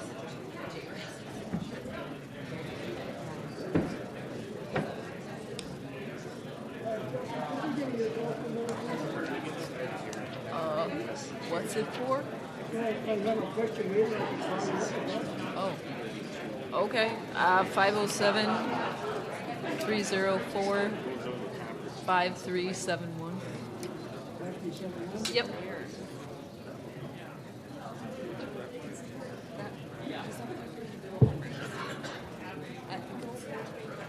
Yeah. I don't know. No. Is that the memo from the The county proceedings attorney's are office? starting again, sir. Please take your seat. Please take your seat, sir. Thank you.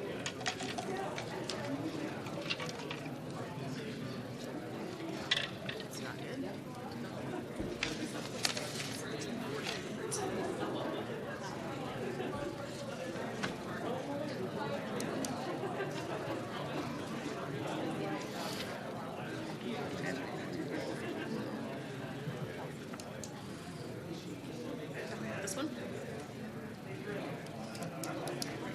48. Okay. Yes, all right, I have it.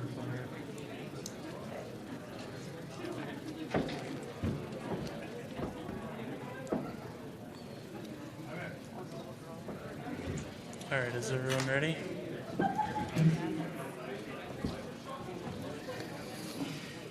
Okay, we're going to call the meeting to order again.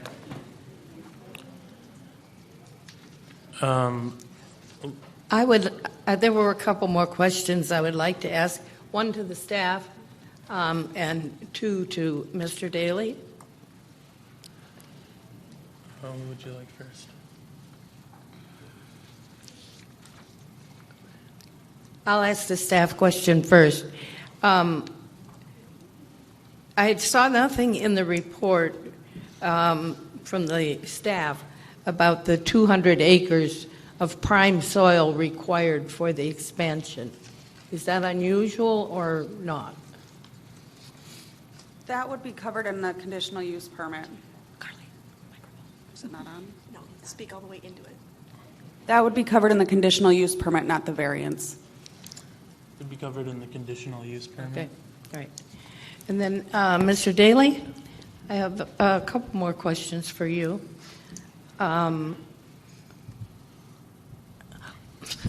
This is because I'm not farming at the moment, but what happens to your manure in the wintertime? It gets stored in the manure lagoons. It gets stored in the manure lagoon Okay. structures. Yep. Okay. And then I think it was in Mr. Berger's memo that you mentioned that there was diversity in your plan, and I wondered what that diversity was specifically.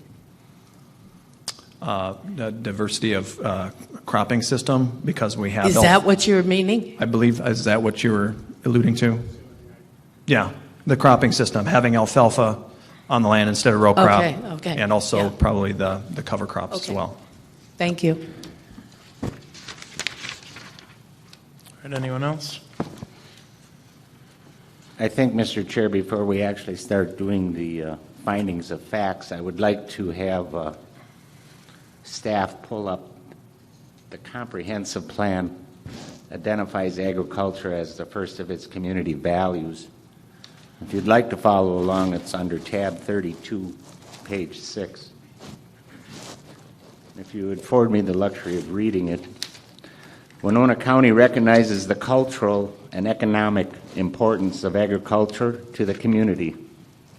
Local decisions should reflect the importance of maintaining agricultural practices that are recognized as approved best management practices and are conducted in accordance with the federal and state laws. Furthermore, local decisions should support maintaining and sustaining the vitality of family farms, promoting policies that support Winona County's strong tradition of locally owned agricultural operations and the administration of best management practices that consider the conservation of soil, water quality, economic viability, innovative practices, and the promotion of local food systems and the stewardship of the land and its resources to retain the viability of agriculture for future generations. I just wanted to, when I was going through this report and doing research, when I read that, it was kind of what we have to follow, what we'd want to follow in regards of voting on this variance. I didn't give the last part, Bill. I believe the comprehensive plan gives us direction of how we should be voting on with this variance.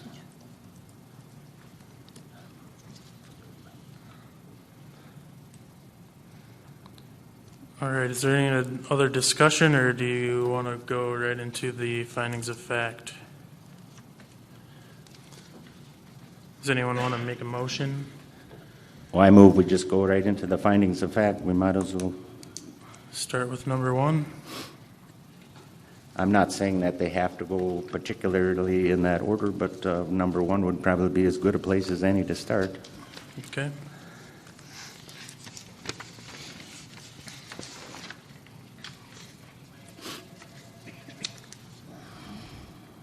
You guys want me to read the findings of fact? Sure. Okay. Number one, the variance request is not in harmony with the intent and purpose of the ordinance. And the staff report says that while the overall intent and purpose of the zoning ordinance generally supports aspects of the petitioner's proposal, it nonetheless serves to greatly enlarge rather than reduce an existing nonconformity.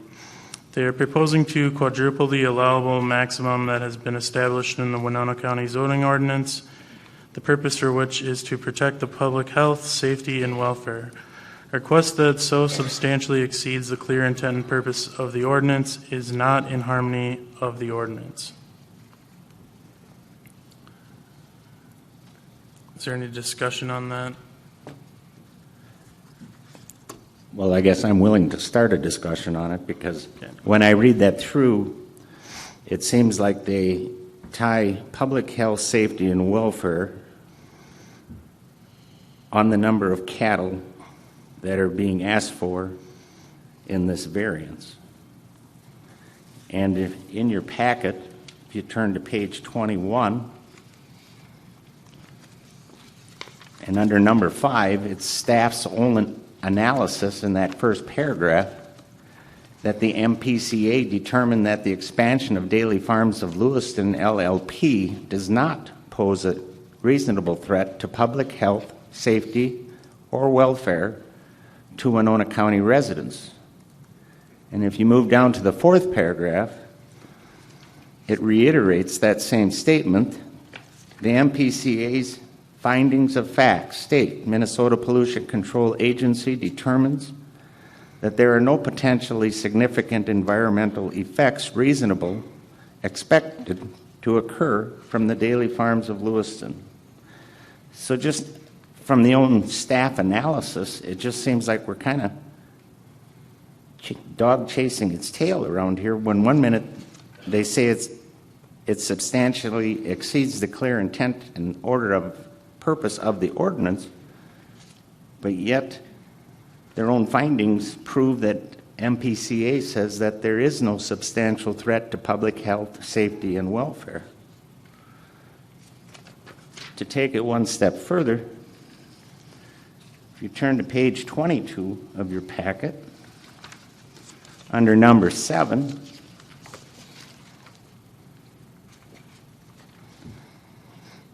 staff analysis says there's an alternative possibility to this variance, and that would require Daily Farms of LLP to expand their other existing feedlot sites. So if they're telling me in their statement that the number greatly exceeds our present limit, I agree with that. But then all of a sudden the number of cattle that they have don't seem to matter with them as long as you just don't cross over 1,500 animal units in a single feedlot.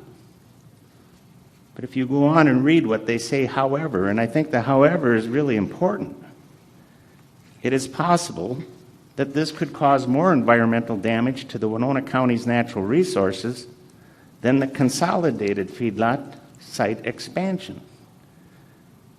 So for myself, when I go back and I look at the comp plan, where we as a board are supposed to try to promote and approve the best management practices,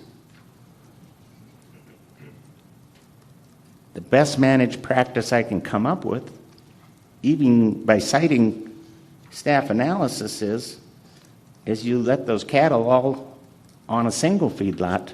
Don't go splitting them up.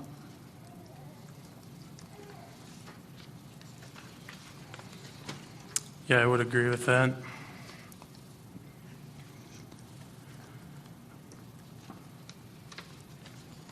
I wonder too, if they're separated on different lots, would they be under the same MPCA guidelines? Would they be under the same permit, or would they be under their own separate permits, which may be less regulation per? I don't mean to interrupt you, Chelsea, but I think if we continue reading on number 7, I'm sorry. manure management plans for sites that are not covered by an NPDES permit have less restrictions and requirements than feedlot sites that are covered by one. Right, but I guess my question along with that would be, at a certain amount of cattle, they would have to have this permit. So in reality, they could all separate and do less on purpose to not have to fulfill this permit requirement. Is that something that Staff could correct me if I'm wrong, but as long as you stay under the 1,500 animal cap unit, your restrictions are going to be far less than if you try to open the gate, so to speak, and go above that. Phil, they would have to be under 1,000. So anything over 1,000 animal units is covered by the MPCA and NPDES.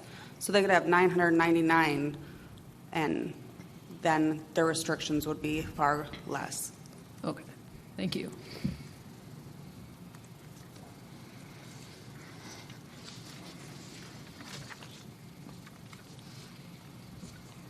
So from my take on things, the variance request is in harmony with the intent and purpose of the ordinance. We're just talking on number 1. On page 1. Would you like to make a motion regarding that?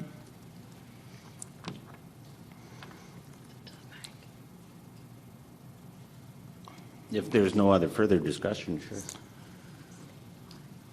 Do you have anything on number 1? No, I don't have any comment.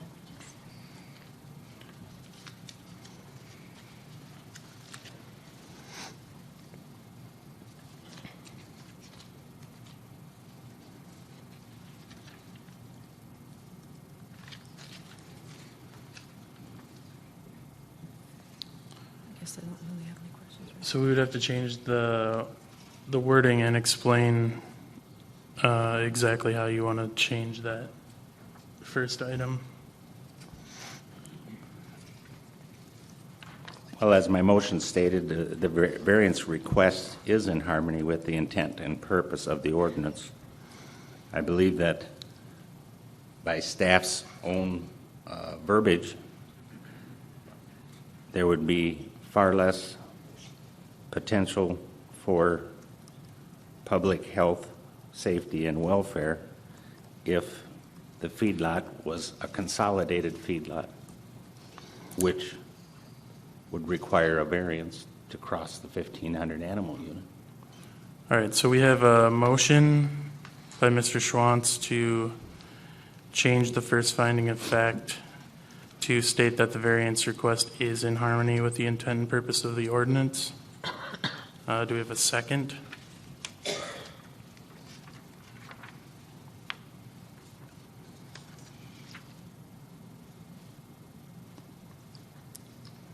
Am I allowed to second? You are. Okay. I will second that. All in favor of changing the variance request? Mr. Chair, you do need to have discussion on Oh, motions sorry, before voting. yeah. Thank you. Any discussion on that? I guess the only discussion I would have is I would like to, if there's reservations from the other board members, if they would share with me what I'm not seeing.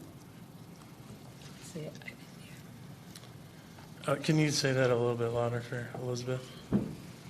I said if the other board members would be receptive to not support, or they're not willing to support that, would they be willing to share with me comments on why they wouldn't be willing to support that?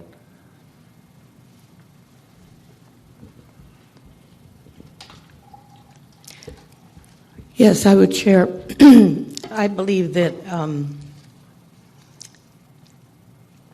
it is not in harmony because, as they say here, that the request so substantially exceeds the clear intent and purpose. The request is an attempt, I think, through this variance to exponentially change the cap. And I think that's something that needs to become, to be discussed among a lot more people than just this board. Well, I guess on that note, I will say that back in I thought it was 97, it might have been 98, when the animal cap unit was actually put on. I testified in favor of the animal cap unit, and I'm still in favor of the animal cap unit yet today. I do not want to see the county commissioners raise the animal cap unit and open this county up to free season of building. I believe that the 1,500 animal cap unit is a line in the sand that can only be crossed if you get your T's dotted or T's crossed and your I's dotted, that MPCA gives the go-ahead. And if they give the go-ahead for this, I just don't see an issue. Okay.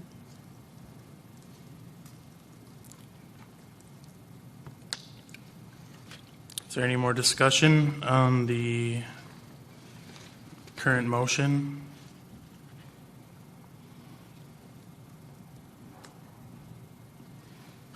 So we have a motion by Mr. Schwantz, a second by me.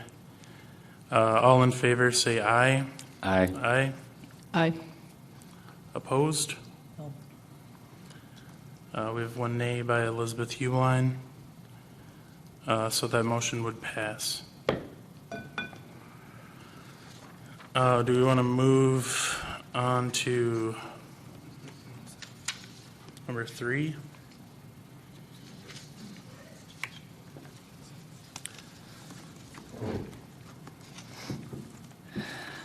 I make a motion that we have a discussion about number 2. Number 2?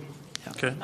Mr. Chair, you don't have to have motions to discuss various criteria. You can just move along with them. Okay.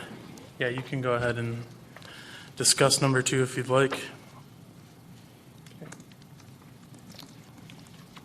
Any comments on that one? I agree with that as written, that it is in compliance with the comprehensive plan. Anything to add on that one? Anything to add for number 2? No, I don't Okay. think that. All right, so we don't need a vote to move on from that one. So we'll move on to number 3. It says in the staff report, the applicant has not established that there are practical difficulties in complying with the official control and purposes to use the property in a reasonable manner. The applicant's stated reasons for the variance do not support a finding of practical difficulties, that the applicant indicated that they have invested in the property for this expansion and that equipment could be modernized are not practical difficulties. The investments have allowed the property to be used as it is currently, and that use can continue as a legal nonconformity. Modernization of equipment can be done without a variance. Do we have any discussion on number 3? Well, I think as Mr. Berger pointed out, that when you start talking about practical difficulties, it just seems like we go from 3, 4, and 5 are all kind of the same. I think if you go and look in your packet, on the memo, I'm on page 90. Daily Farm proposes to use its property in a reasonable manner. The first element of practical difficulty standard is that the property owner proposed to use the property in a reasonable manner not permitted by the official control. Well, the bottom line there, as far as I'm concerned, Daily Farms meets that criteria because they're going to use the property in the same manner that the property is being used today. So then we go on to the second element that needs to be satisfied, that the plight of the Daily Farm is due to circumstances unique to its property and not created by the Daily Farm. The ordinance clarifies this standard to provide that the circumstances must not have been created by the owners of the property since the enactment of this ordinance.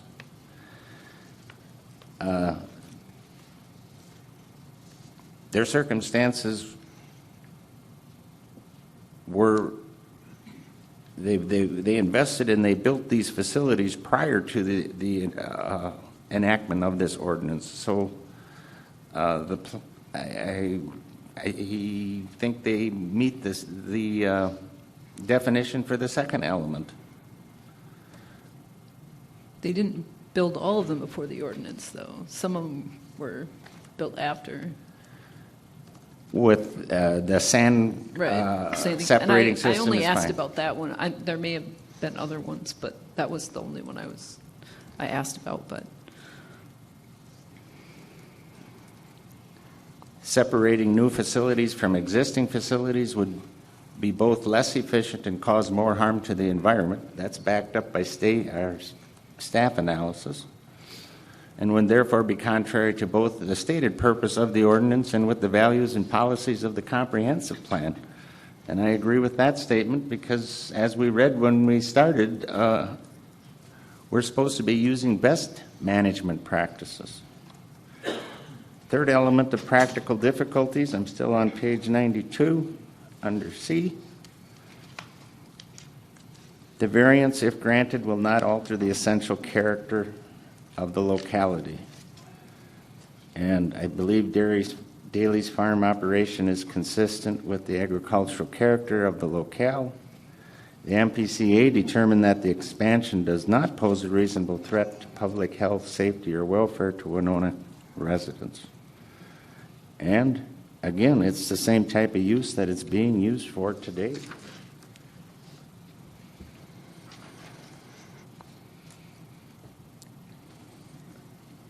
I think part of it was that,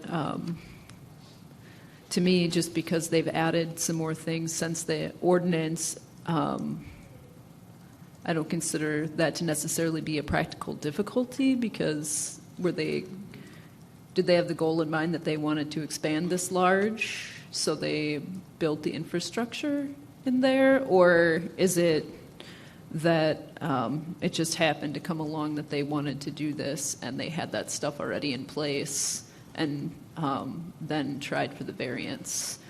I don't necessarily agree that having the existing stuff in place constitute a practical difficulty, because some of that stuff was put in after the ordinance, and that they decided to put that there, and they are using it, to me doesn't mean it's a practical difficulty.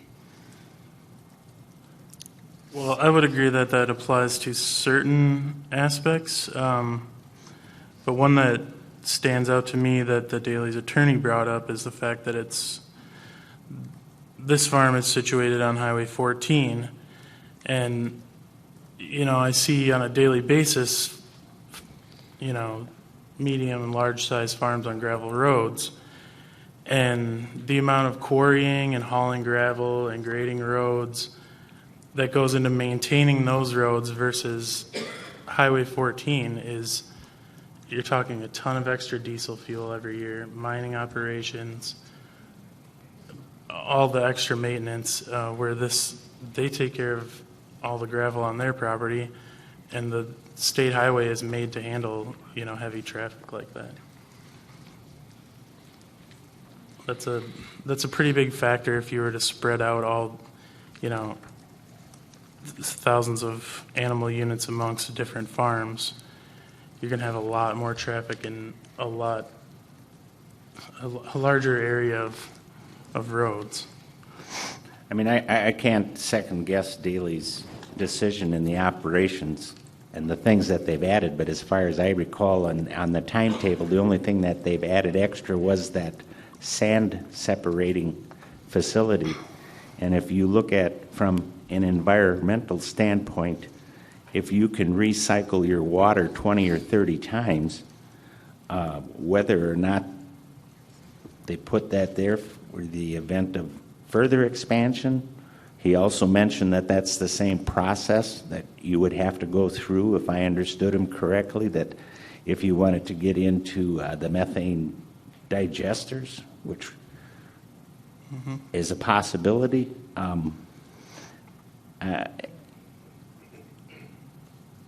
there's just too much investment that you just can't pick it up and move. It's all part of the. It would be very difficult. Phil, did you say that they would lose it? No, I said it would be very difficult for them to try to pick this equipment up and move it to a different area. Yeah, that area, okay. Or duplicate it, or, however many times.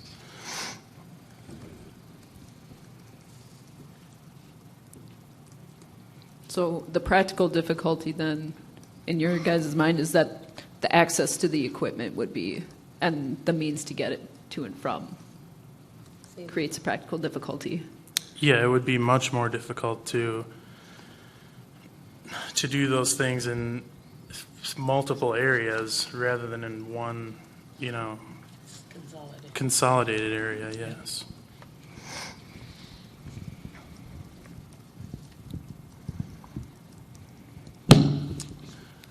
Does anyone want to make a motion on number 3? Well, I would so move that the applicant has established that there are practical difficulties in complying with the official control and purpose of the property.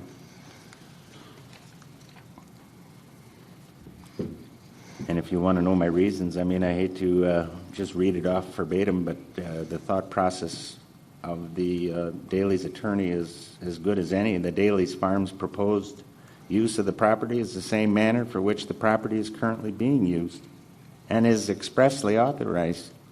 And if you want to follow along, you have that in your packet, page 98. Further, it is in harmony with the intent and purpose of the Winona County zoning ordinance. It is consistent with the comprehensive plan and will not pose any threat to surrounding environment or natural resources and will not interfere with any other person's use of his or her property. The proposed use of the property is reasonable.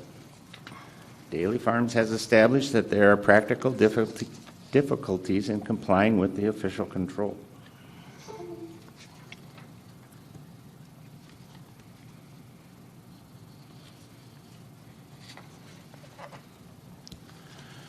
Do you need more for that one? I guess just some clarification. Was that the proposed finding by Mr. Berger that you were just reading? Okay. Well, it wasn't For my number own words. 3. Just making sure, because I do have that language to copy and paste if that's what you choose to do. So then I don't have to write it all down. Would that be your motion, Mr. Schwantz? It is. All right, we have a motion by Mr. Schwantz to change the findings of fact for number 3.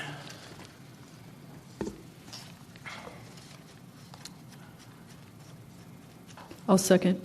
And we have a second by Ms. Fitzgerald. Any discussion on that?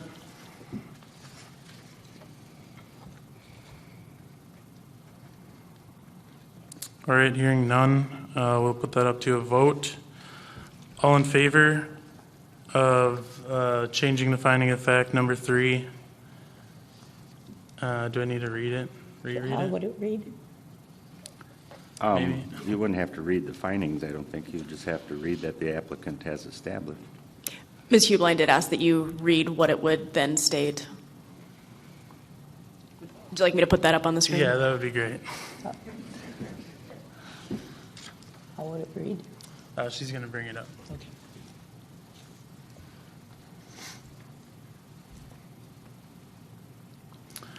All right, so number 3 would now read, the applicant has established that there are practical difficulties in complying with the official control and proposes to use the property in a reasonable manner.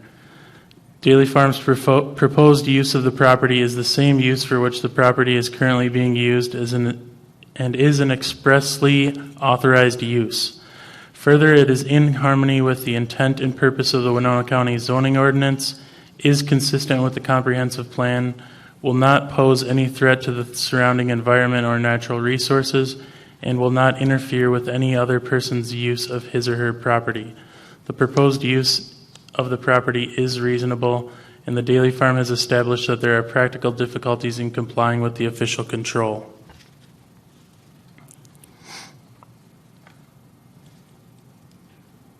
Any discussion?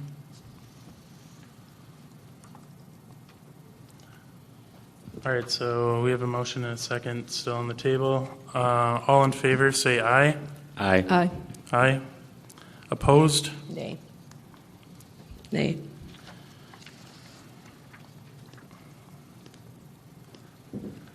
All right, so we will move on to number 4.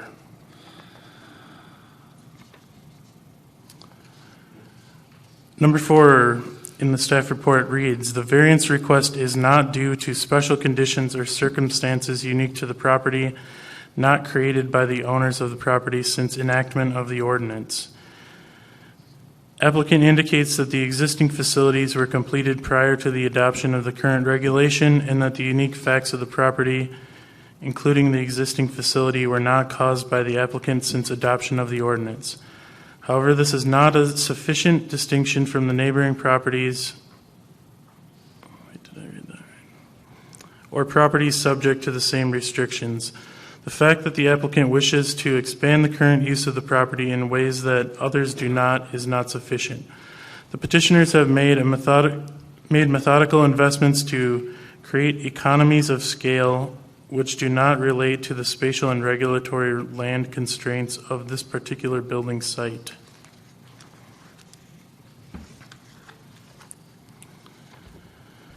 Does anyone have anything they would like to comment on number 4? I, again, don't agree with the staff analysis there. I think the variance request is due to special conditions and probably for a lot of the same reasons that we just read on number 3. Yeah.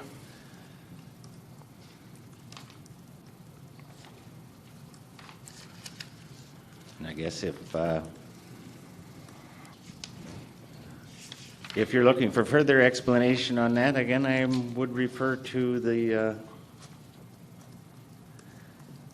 Daley's lawyer that the location of substantial existing facilities on Daley Farms property, which are immovable, necessary to the dairy operation, and not present on most other property in the area, constitutes a circumstance that is unique to the property and was not created by Daley Farms since adoption of the 1,500 animal unit cap in the ordinance.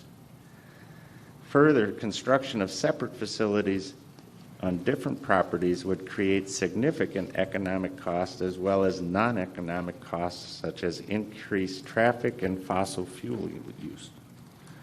And again, we go back to the ordinance of the comp plan, and we should be approving variances that are going to be using the best management practices.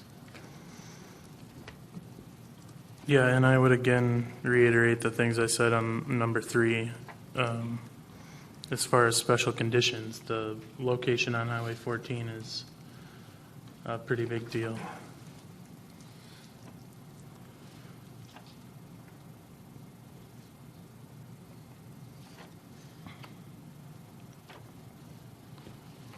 Do you have any other discussion on number 4?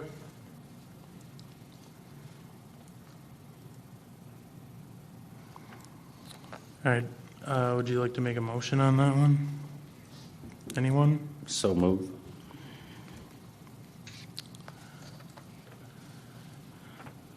So I will second that. Mr. Chair, what actually is the motion? Yeah. That the variance request is due to special conditions or circumstances unique to the property, not created by owners of the property since the enactment of the ordinance. And how would you like That could be copied and pasted off of the rebuttal from the Daley attorney.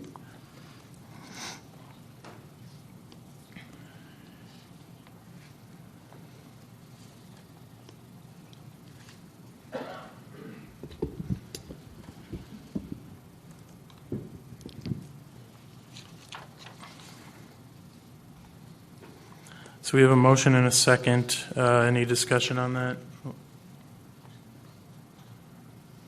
Motion by Mr. Schwanson, a second by myself. Pardon? I'll just read that as soon as Stephanie's ready.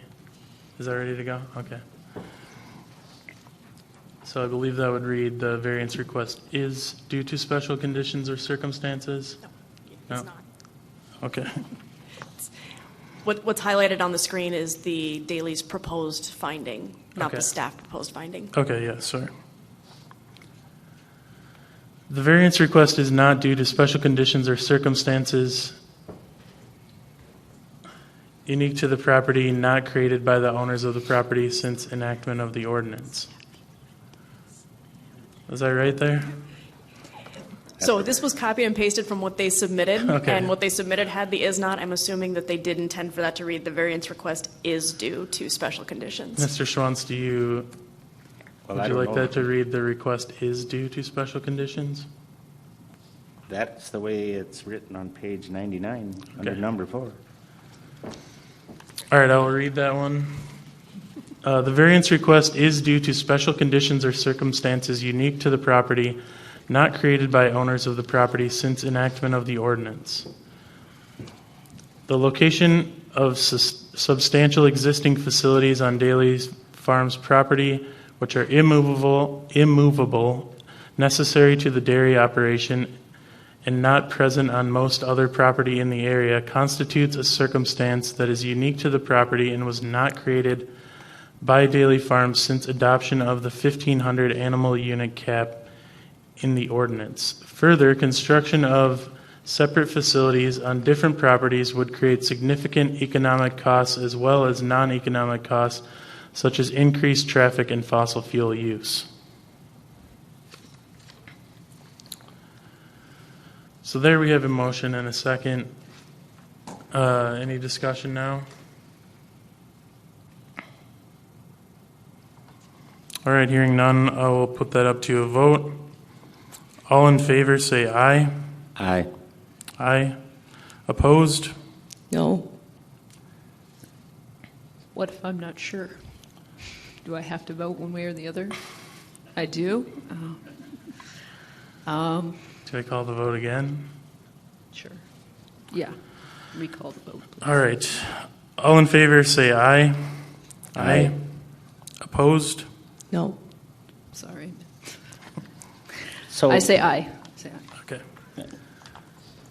that's fine. I would just like to know what Margaret doesn't like about it. Elizabeth? Or Elizabeth, I'm sorry. Phil's wondering what you disagree with on number 4. Well, excuse me, I got to get it right. I believe that nothing there, the existing facilities were completed prior to the current regulation, and that unique facts of the property, including the existing facilities, were not caused by the applicant since adoption of the ordinance. The ordinance is due to the unique, the variance request is not due to the unique circumstances related to the property. They're claiming unique circumstances because of what they did. But they did what they did prior to the adoption of Right. the ordinance. But the petitioners have made those investments, and they could continue to use them as they are. So I agree that it is not due to special circumstances that they need a variance. Thank you. All right. Well, the motion passed. We can go over number 5 if you'd like, or we can move on to number 6. Mr. Chair, I don't think there's any argument to number 5, but I think for the record, we should just vote on it. Okay.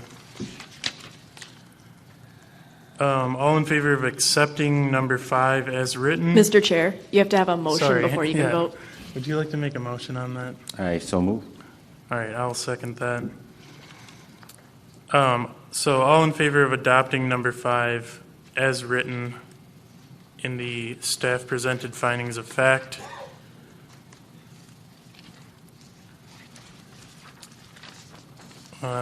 With the attached explanation, all in favor say aye.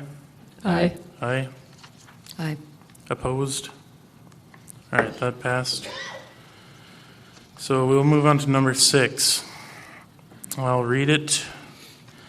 Economic considerations are the only claimed practical difficulties. It must be shown that economic considerations alone do not constitute practical difficulties. In order to satisfy this factor, the applicants would need to show that the economic considerations were not the sole basis for their variance application.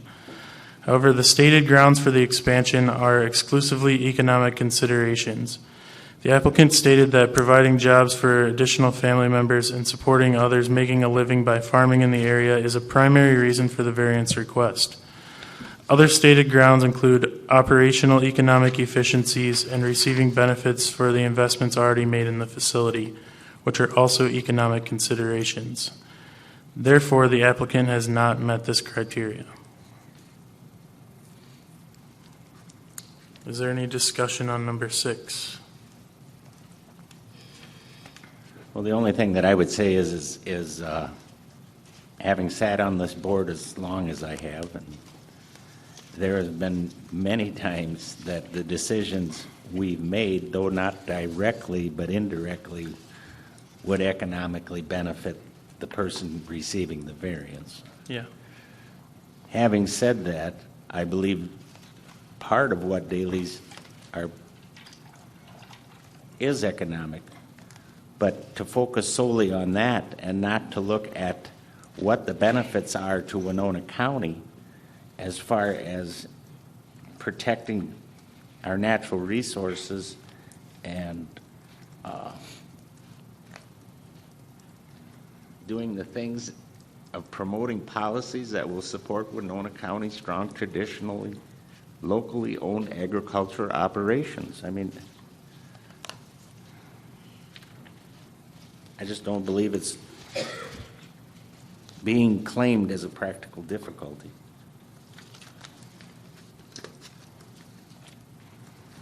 So just to clarify, you're saying that one of their practical difficulties is being able to support local agriculture and their expansion. Well, all I'm and saying the health is and that welfare of I just don't think that's I mean, the staff is saying that it's all about making money. That's how I would interpret their synopsis. And I'm saying that part of what they're asking for probably has to do about making some money. We kind of like to do that when we're farming, but to only focus on that economic part and not focus on the non-economic part, going back to our comprehensive plan, where we're supposed to be trying to promote our local agricultural operations, and they're trying to do what's right as far as promoting food safety, animal welfare, keeping our water clean. I mean, there's non-economic benefits to this proposal.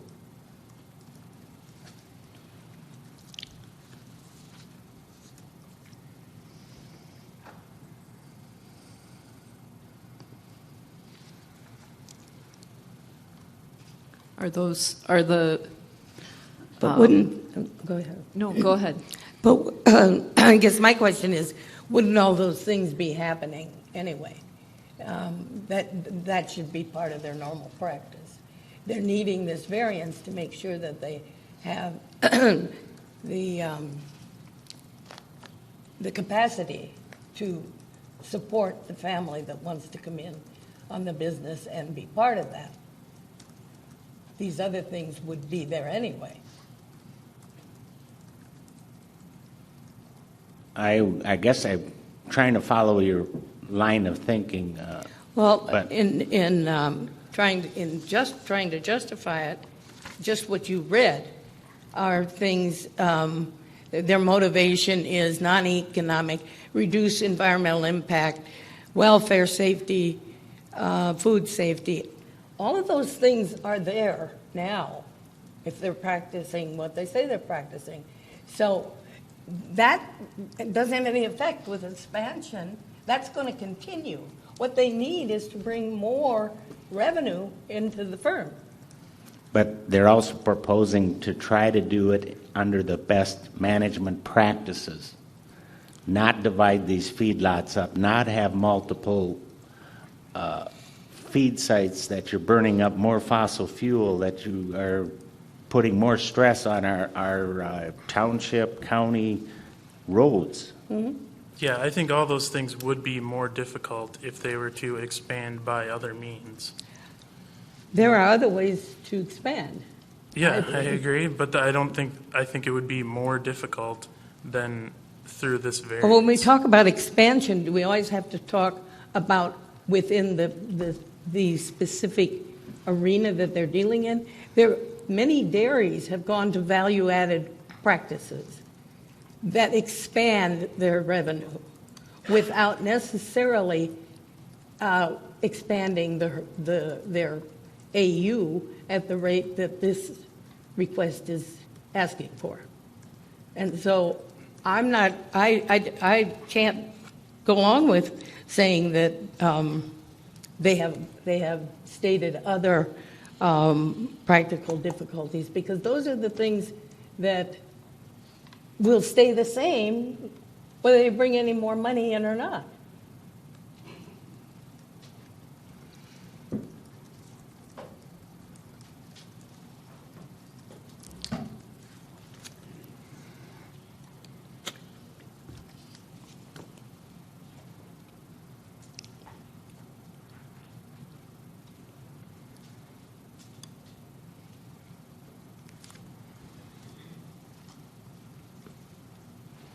Did you want to make a motion on that or anything, Elizabeth? Make a motion. On what you just What you said, go are ahead, you I'll wanting second. to make a motion on that? That's what I'm asking. I can't hear you. Do you want to make a motion on Yeah. what you just said? Yes. Okay. So I you move want to that say we that? accept it as it is. Okay, so we have a motion by Elizabeth to accept the findings of fact for number 6 as written. Yes, I will second that. All right, we have a motion and a second. Any discussion? Well, I would just strongly disagree. Again, it just seems like 5 and 6, probably 4, are all tied together, that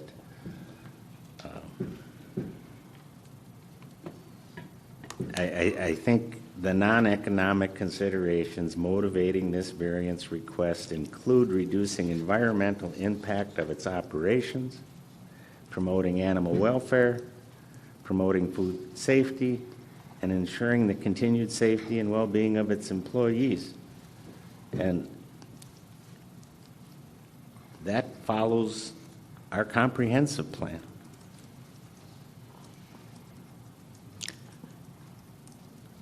I guess I feel kind of how Elizabeth feels with that one on that. Hope that would stay the same regardless of whether they expanded or not and stayed the same size. I don't think they have any intention of staying the same size. Otherwise, I wouldn't think they would spend 4 years arguing this. But Well, again, I'm speculating. All right, we have a motion and a second. All in favor, say aye. aye. Aye. Opposed? Aye. Nay. So Is that that does aye not. or nay? What would you like? Nay, please. Nay. Okay.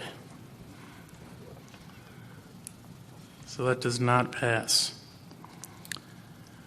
Do we have another? I would entertain another motion on number 6 then. I'm sorry. Give another motion. I would entertain another motion. What was the end of this one?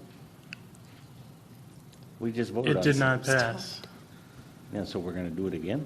Well, we either have to vote to accept it or vote to change it. Yeah, and I thought they just voted to leave it as it was. Well, it was 2-2. So it didn't pass. So I mean, we're not accepting it. I would suggest, Mr. Chair, that we just move on to the next one and then vote on the variance as a whole. All right, I'll take Stephanie's advice here. If there are any other motions regarding that criteria, you may want to consider those at this point. I'm trying to figure out what happens if because at this point, you essentially have no finding, unless the existing language stays despite the motion that just failed. So, working on that, but if there's any other motions regarding language there, you can consider that. Would you like to make a motion? Well, I guess I will make a motion that the economic considerations are not the only claim, are only part of the motivation of the variance for the request. I think economic considerations are not the sole motivation behind Daly's farm proposed project. Rather, such considerations are only one of several motivating factors. Other non-economic considerations motivating its variance requests include reducing environmental impact of its operations, promoting animal welfare, promoting food safety, and ensuring the continued safety and well-being of its employees. Yeah, I would agree with you that I don't think everything would stay the same. Like they said, they would be converting another 900 or so acres to alfalfa. Mr. Chair, does that constitute a second to the motion? We need to have a motion and a second before discussion. Yeah, I will second that. So we have a motion and a second. Motion by Mr. Schwantz and a second by me. I didn't. To change number 6. Okay. Number 6 or number 7? Number 6.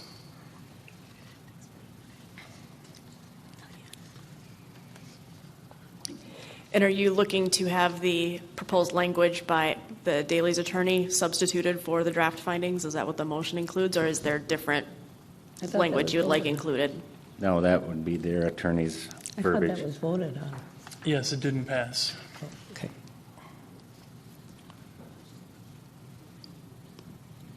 So what do we do now? So Phil has made another motion to change the findings. Oh, okay.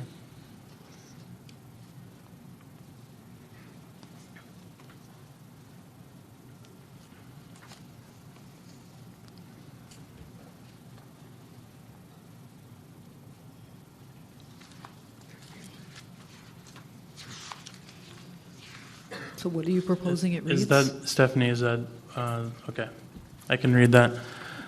Economic considerations alone do not constitute practical difficulties. Economic considerations are not the sole motivation behind the Daly Farms proposed project. Rather, such considerations are only one of several motivating factors. Other non-economic considerations motivating its variance request include reducing the environmental impact of its operations, promoting animal welfare, promoting food safety, and ensuring the continued safety and well-being of its employees.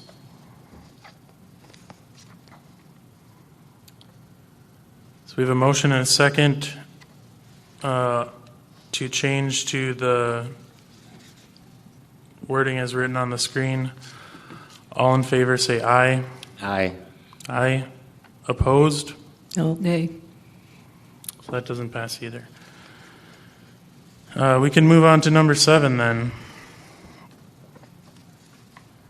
Number 7 reads, the variance can be alleviated by a reasonable method other than a variance and is the minimum variance which would alleviate the practical difficulty. The variance requested is the maximum variance that could be supported by the applicant's land and building capacities, not the minimum that would alleviate the practical difficulties. In addition, there are reasonable alternatives to obtaining a variance at this point. The increase in total animal units owned by the applicant could be spread out among other sites so as to not exceed the ordinance restrictions. Though this would prove less economically feasible for the applicant and could potentially cause more environmental and infrastructure impacts in Winona County than the consolidated site would. Applicants could also seek to have the ordinance changed to allow for operations such as the one proposed, either by removing, raising the animal unit maximum, and or establishing additional performance standards for feedlots of this magnitude. Any discussion? Well, Mr. Chair, I think the variance can be alleviated, or that the variance cannot be alleviated by a reasonable method other than the variance. And it's a minimum variance. And as far as I'm concerned, what you just read there, and it's part of staff's analysis, the increase to total animal units owned by an applicant could be spread out among other sites so as not to exceed the ordinance restrictions. But it still goes back to, however, this would prove less economically feasible for the applicant and could potentially cause more environmental and infrastructure impacts in Winona County. And again, I go back to the comprehensive plan that we just read at the beginning of our discussions, and that advice is in direct conflict of what we as a board are supposed to be doing.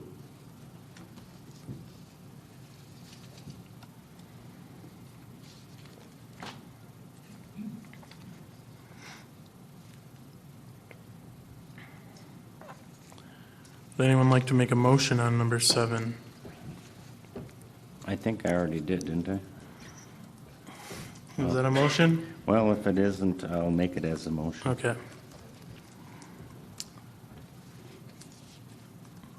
I will second that then. So we have a motion by Mr. Schwantz to change number 7 to read that the variance cannot be alleviated by a reasonable method other than a variance, and is the minimum variance which would alleviate the practical difficulty.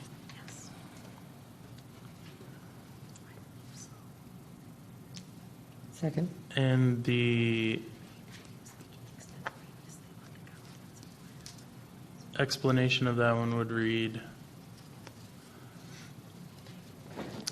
there are no reasonable alternatives to the variance. While the dairy farm could, in theory, spread its operations over multiple sites, separate sites, this would potentially cause more environmental and infrastructure impacts than the expanded site would.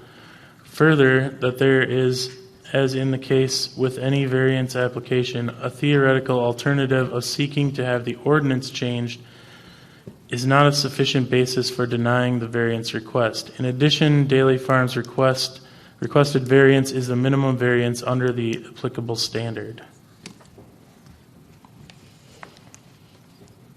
Mr. Chair, I believe that during the motion there was also a reference to comprehensive plan. Is there additional language that should be added regarding that? Is there anything you'd like out of the comp plan? My comment was the advice from staff analysis seemed to be more in conflict with the comp plan than following it.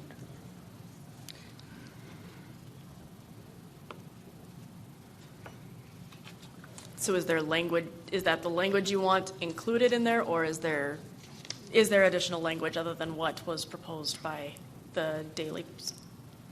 I think what Dailies have proposed is fine. I was just using that to make my case.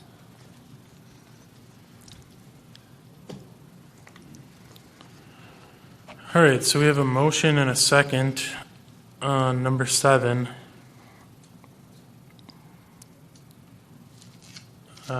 All in favor of that, say aye. Aye. Aye. No. Opposed? No. All right, that passed.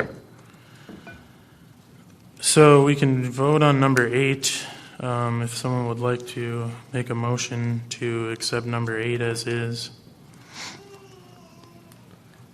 I'll make a motion. Second.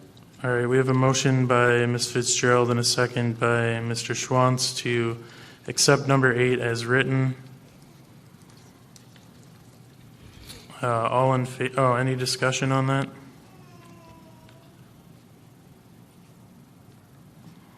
All right, all in favor, say aye. Aye. Aye. Aye. Aye. Opposed? All right. I would like to go back and discuss number 7. You want to go back and discuss number 7? Okay. Is that okay? Yeah, go ahead.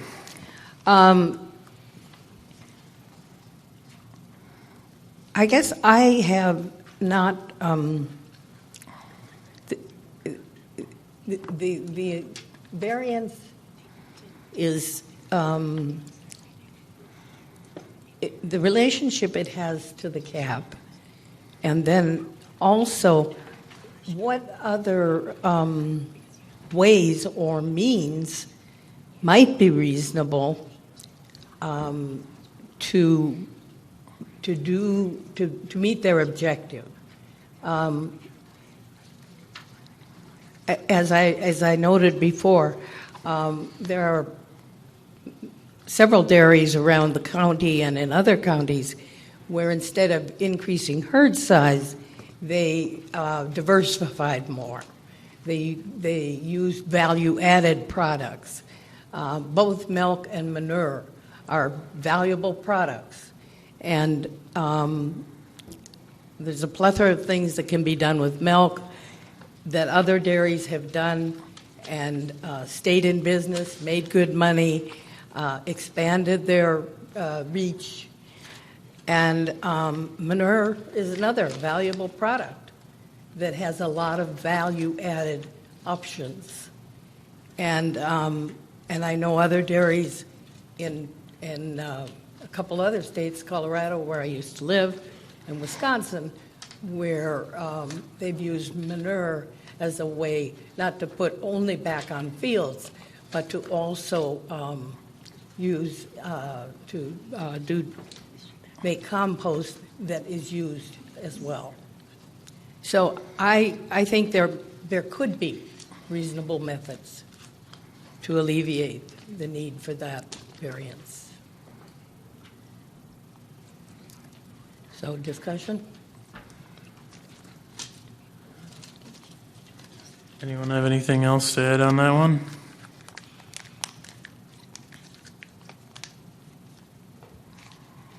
All right. In that case, I guess we have to move back to number 6. Is that 7. correct? I don't Stephanie? believe we have to go back to number 6. I believe that we can entertain a motion to go ahead and approve or deny this variance with following conditions. Is that correct? A couple of things. First is my understanding is that the tie vote would not impact the draft findings. So the tie vote on that criteria leaves it as is. I'm waiting for confirmation of that, but that was my understanding from the response I did receive. And also, it was brought to my attention that there was no vote on criteria 2, so you may want to consider whether you go back and accept that one given the way Okay. you've handled the rest of the criteria. All right, so in the meantime, we'll go back to number 2, which reads, the variance request is consistent with the comprehensive plan. The Winona County Comprehensive Plan generally supports the expansion and preservation of agriculture within the community and recognizes the importance of agriculture in the county culture and economic development. I would entertain a motion to accept that number 2 as written. Do what? To accept number 2 as written. I say. You make the motion? Yeah. Okay. Do we have a second? Well, second. All right, we have a motion by Ms. Hubline and a second by Ms. Fitzgerald to accept number 2 as written. Any discussion on that? All right, all in favor say aye. Aye. Aye. Opposed? All All right, number 2 passed. Mr. Chair, can I have 2 minutes to go make a quick phone call? Sure. Thank you.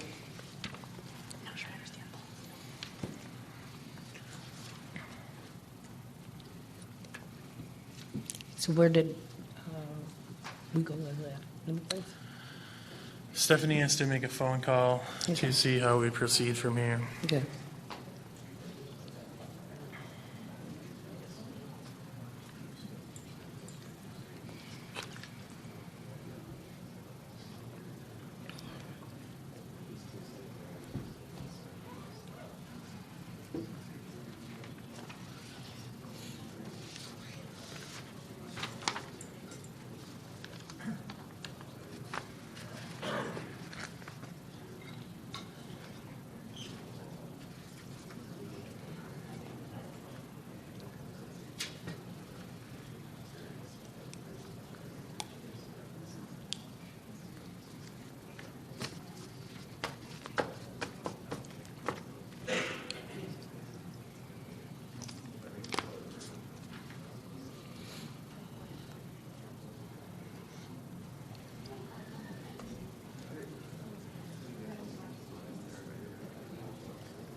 What time we at, Jordan? 4 o'clock.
I've never seen so many conditions in one alone.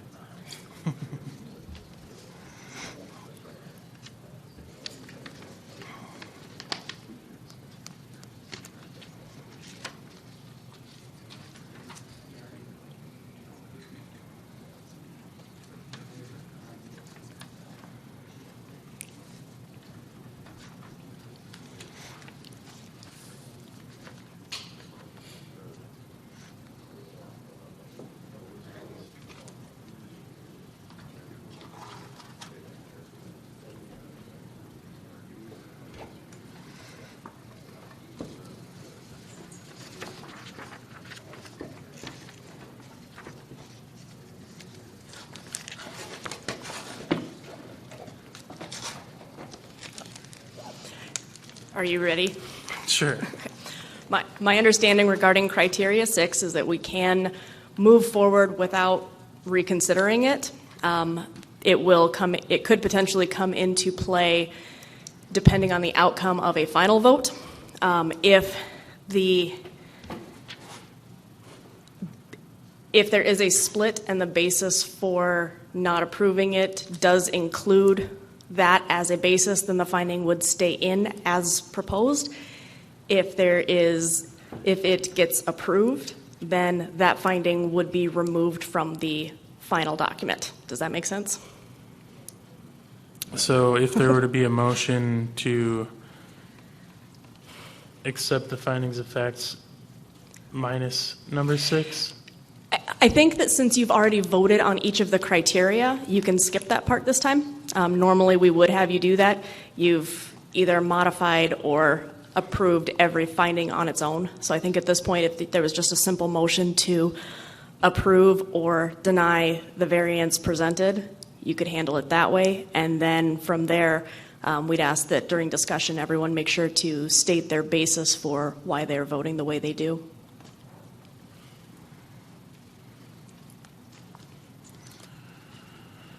Okay. I will entertain a motion either way here. What was it? Any motion you'd like to make? Oh. I second. There's not one yet. Oh, I thought he finished. I make a motion that we approve the daily variance with the staff's conditions. With the amended conditions? Is that right? The conditions haven't been amended. The criteria were, or the Okay. findings were. Oh, with the, okay. All right, I would second that. So we have a motion and a second to approve the variance with the attached conditions provided by staff. Any discussion?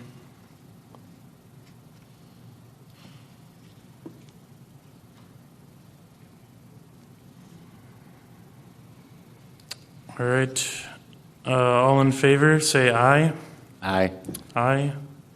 Opposed? No? Nay. All right. So now how do we need another motion? There could be another motion. Two. You could make a motion to deny the variance Make a motion to deny the variance. if you'd like. I make a motion to deny the variance. All right, we have a motion. A second. All right, we have a motion and a second to deny the variance. All in, any discussion?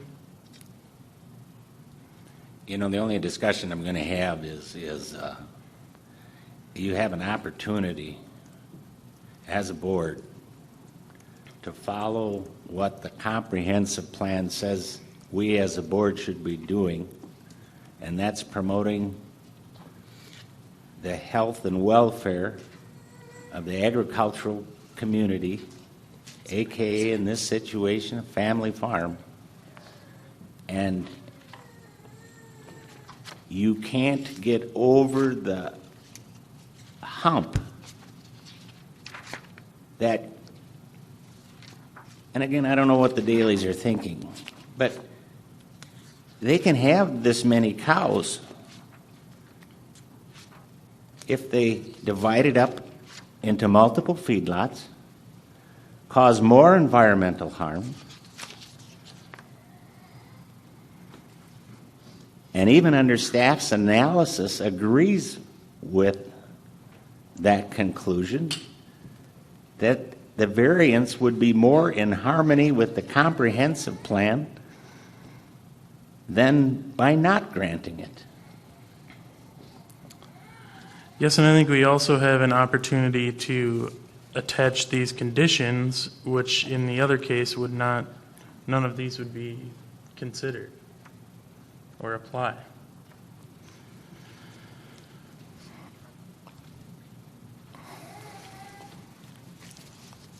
Is there any other discussion? I guess for me it comes down to, yes, they are doing all these beneficial environmental things along with this, but I still go back to number 6 in my opinion, in that maybe they're doing, I don't know their mindset, maybe they're doing it out of like the goodness for the environment, or if it just happened to work out that they needed this amount of land to feed this amount of cows, that they're willing to plant this much alfalfa and do all these extra things, even though I know that currently the MPCA is regulating them, but I guess my concern with the expansion is the economics of it and the fact that goes hand in hand with the environmental, because they need that to feed their cattle.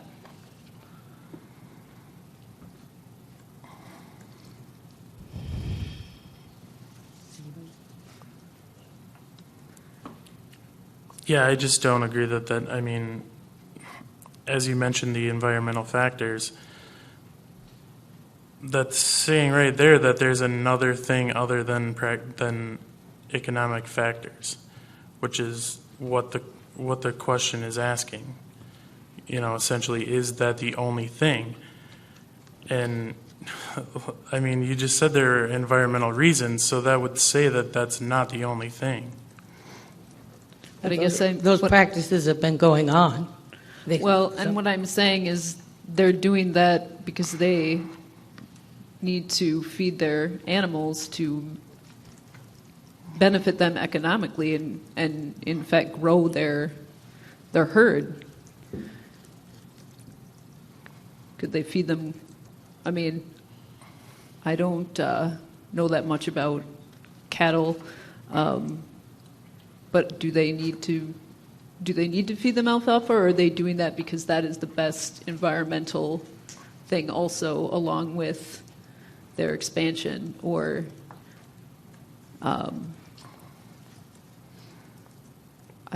does anybody, is that a question that I can ask, or does anybody?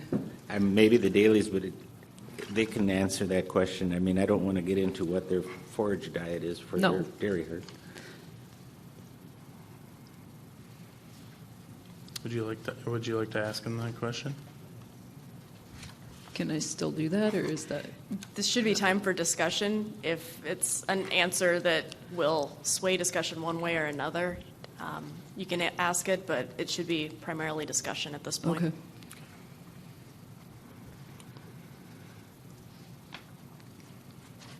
Well, from my own dairy experience, alfalfa is one of the number one feeds you want to feed your dairy animals. High quality alfalfa. It's high in protein, vitamins, minerals, forage.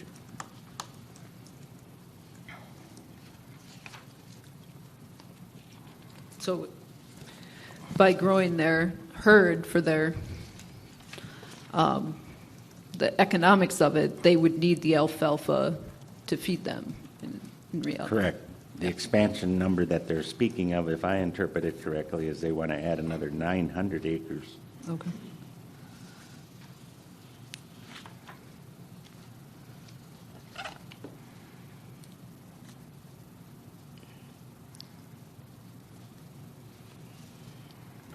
All right, any other discussion then? All right, we're entertaining a motion to deny the permit or the variance with, and we'll put that up to a vote. All in favor, say aye. Aye. Opposed? Nay. Nay.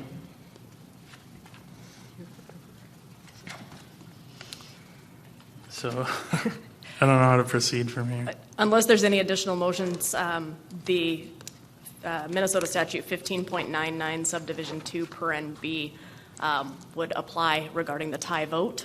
And it says that when a vote to approve a request fails for any reason, the failure constitutes a denial of the request, provided that those voting against the motion state on the record the reasons why they oppose the request. And I believe Ms. Fitzgerald just stated hers. I'm not sure if Ms. Hubline has anything additional to what she has said, given that those were the two that voted against approval. You'd have to state your reasons for denying the request. Yeah. Okay. My primary concern is water. If we weren't already so contaminated in the Prairie du Chien and Jordan aquifers, if so many of our wells in this area were not already contaminated, adding that kind of load with all of the good precautions they're taking, I agree with that. But at this point, when we have no clear, factual ideas of what the climate change is going to bring to us in terms of droughts or in terms of torrential rains. We've seen it both around the world. I believe that our primary concern right now at this pivotal point of how we're going to start to improve the things we do on Earth with the kind of negligence we've done in the past. I appreciate that the dailies are moving away from those bad practices and to the good ones. I think that's wonderful. But to put that kind of load in townships that are not clean, maybe you all realize this, but the nitrate levels that are health risks that affect our most vulnerable, babies under 6 months old, and it suffocates them if they drink that water. That's a risk, and I don't believe right now we should take that. Once we understand and know better what climate is going to do, what we can do to ameliorate it on a larger scale, I don't want to take the risk of adding to it. I believe that farmers around the country are doing more value-added production to be able to make a better income. I agree with that. But the idea that we always have to go in the same direction, bigger, bigger, bigger, instead of diversifying in ways that will bring good income and do no harm. And, if that were not possible, there wouldn't be dairies already doing this. And they're able to do this without increasing their herd sizes. That's my rationale. I have one more thing to say. Mm-hmm. We've been so used to considering the bottom line that we always think about what it's going to cost or what you're going to make. And as I said, it's time that we reflect on that and move in a direction where the bottom line is not one, but three: our community, our ecology, and our income, our economics. And I believe that's what we all have to move forward to do. Thank you. All right, any other discussion? Otherwise, I believe I can entertain a motion to adjourn. Motion to adjourn. Mr. Chair, I would put on the record that then the motion to approve fails and the variance is denied as a result of the 2-2 split decision. All right, so the motion fails and the variance is denied as a result of the split decision. Do a second on the motion? It's not a motion. No, the motion to adjourn. Second. We have a motion to adjourn by Mr. Schwantz and a second by Ms. Fitzgerald. All in favor, say aye. Aye. Aye. Opposed? All right.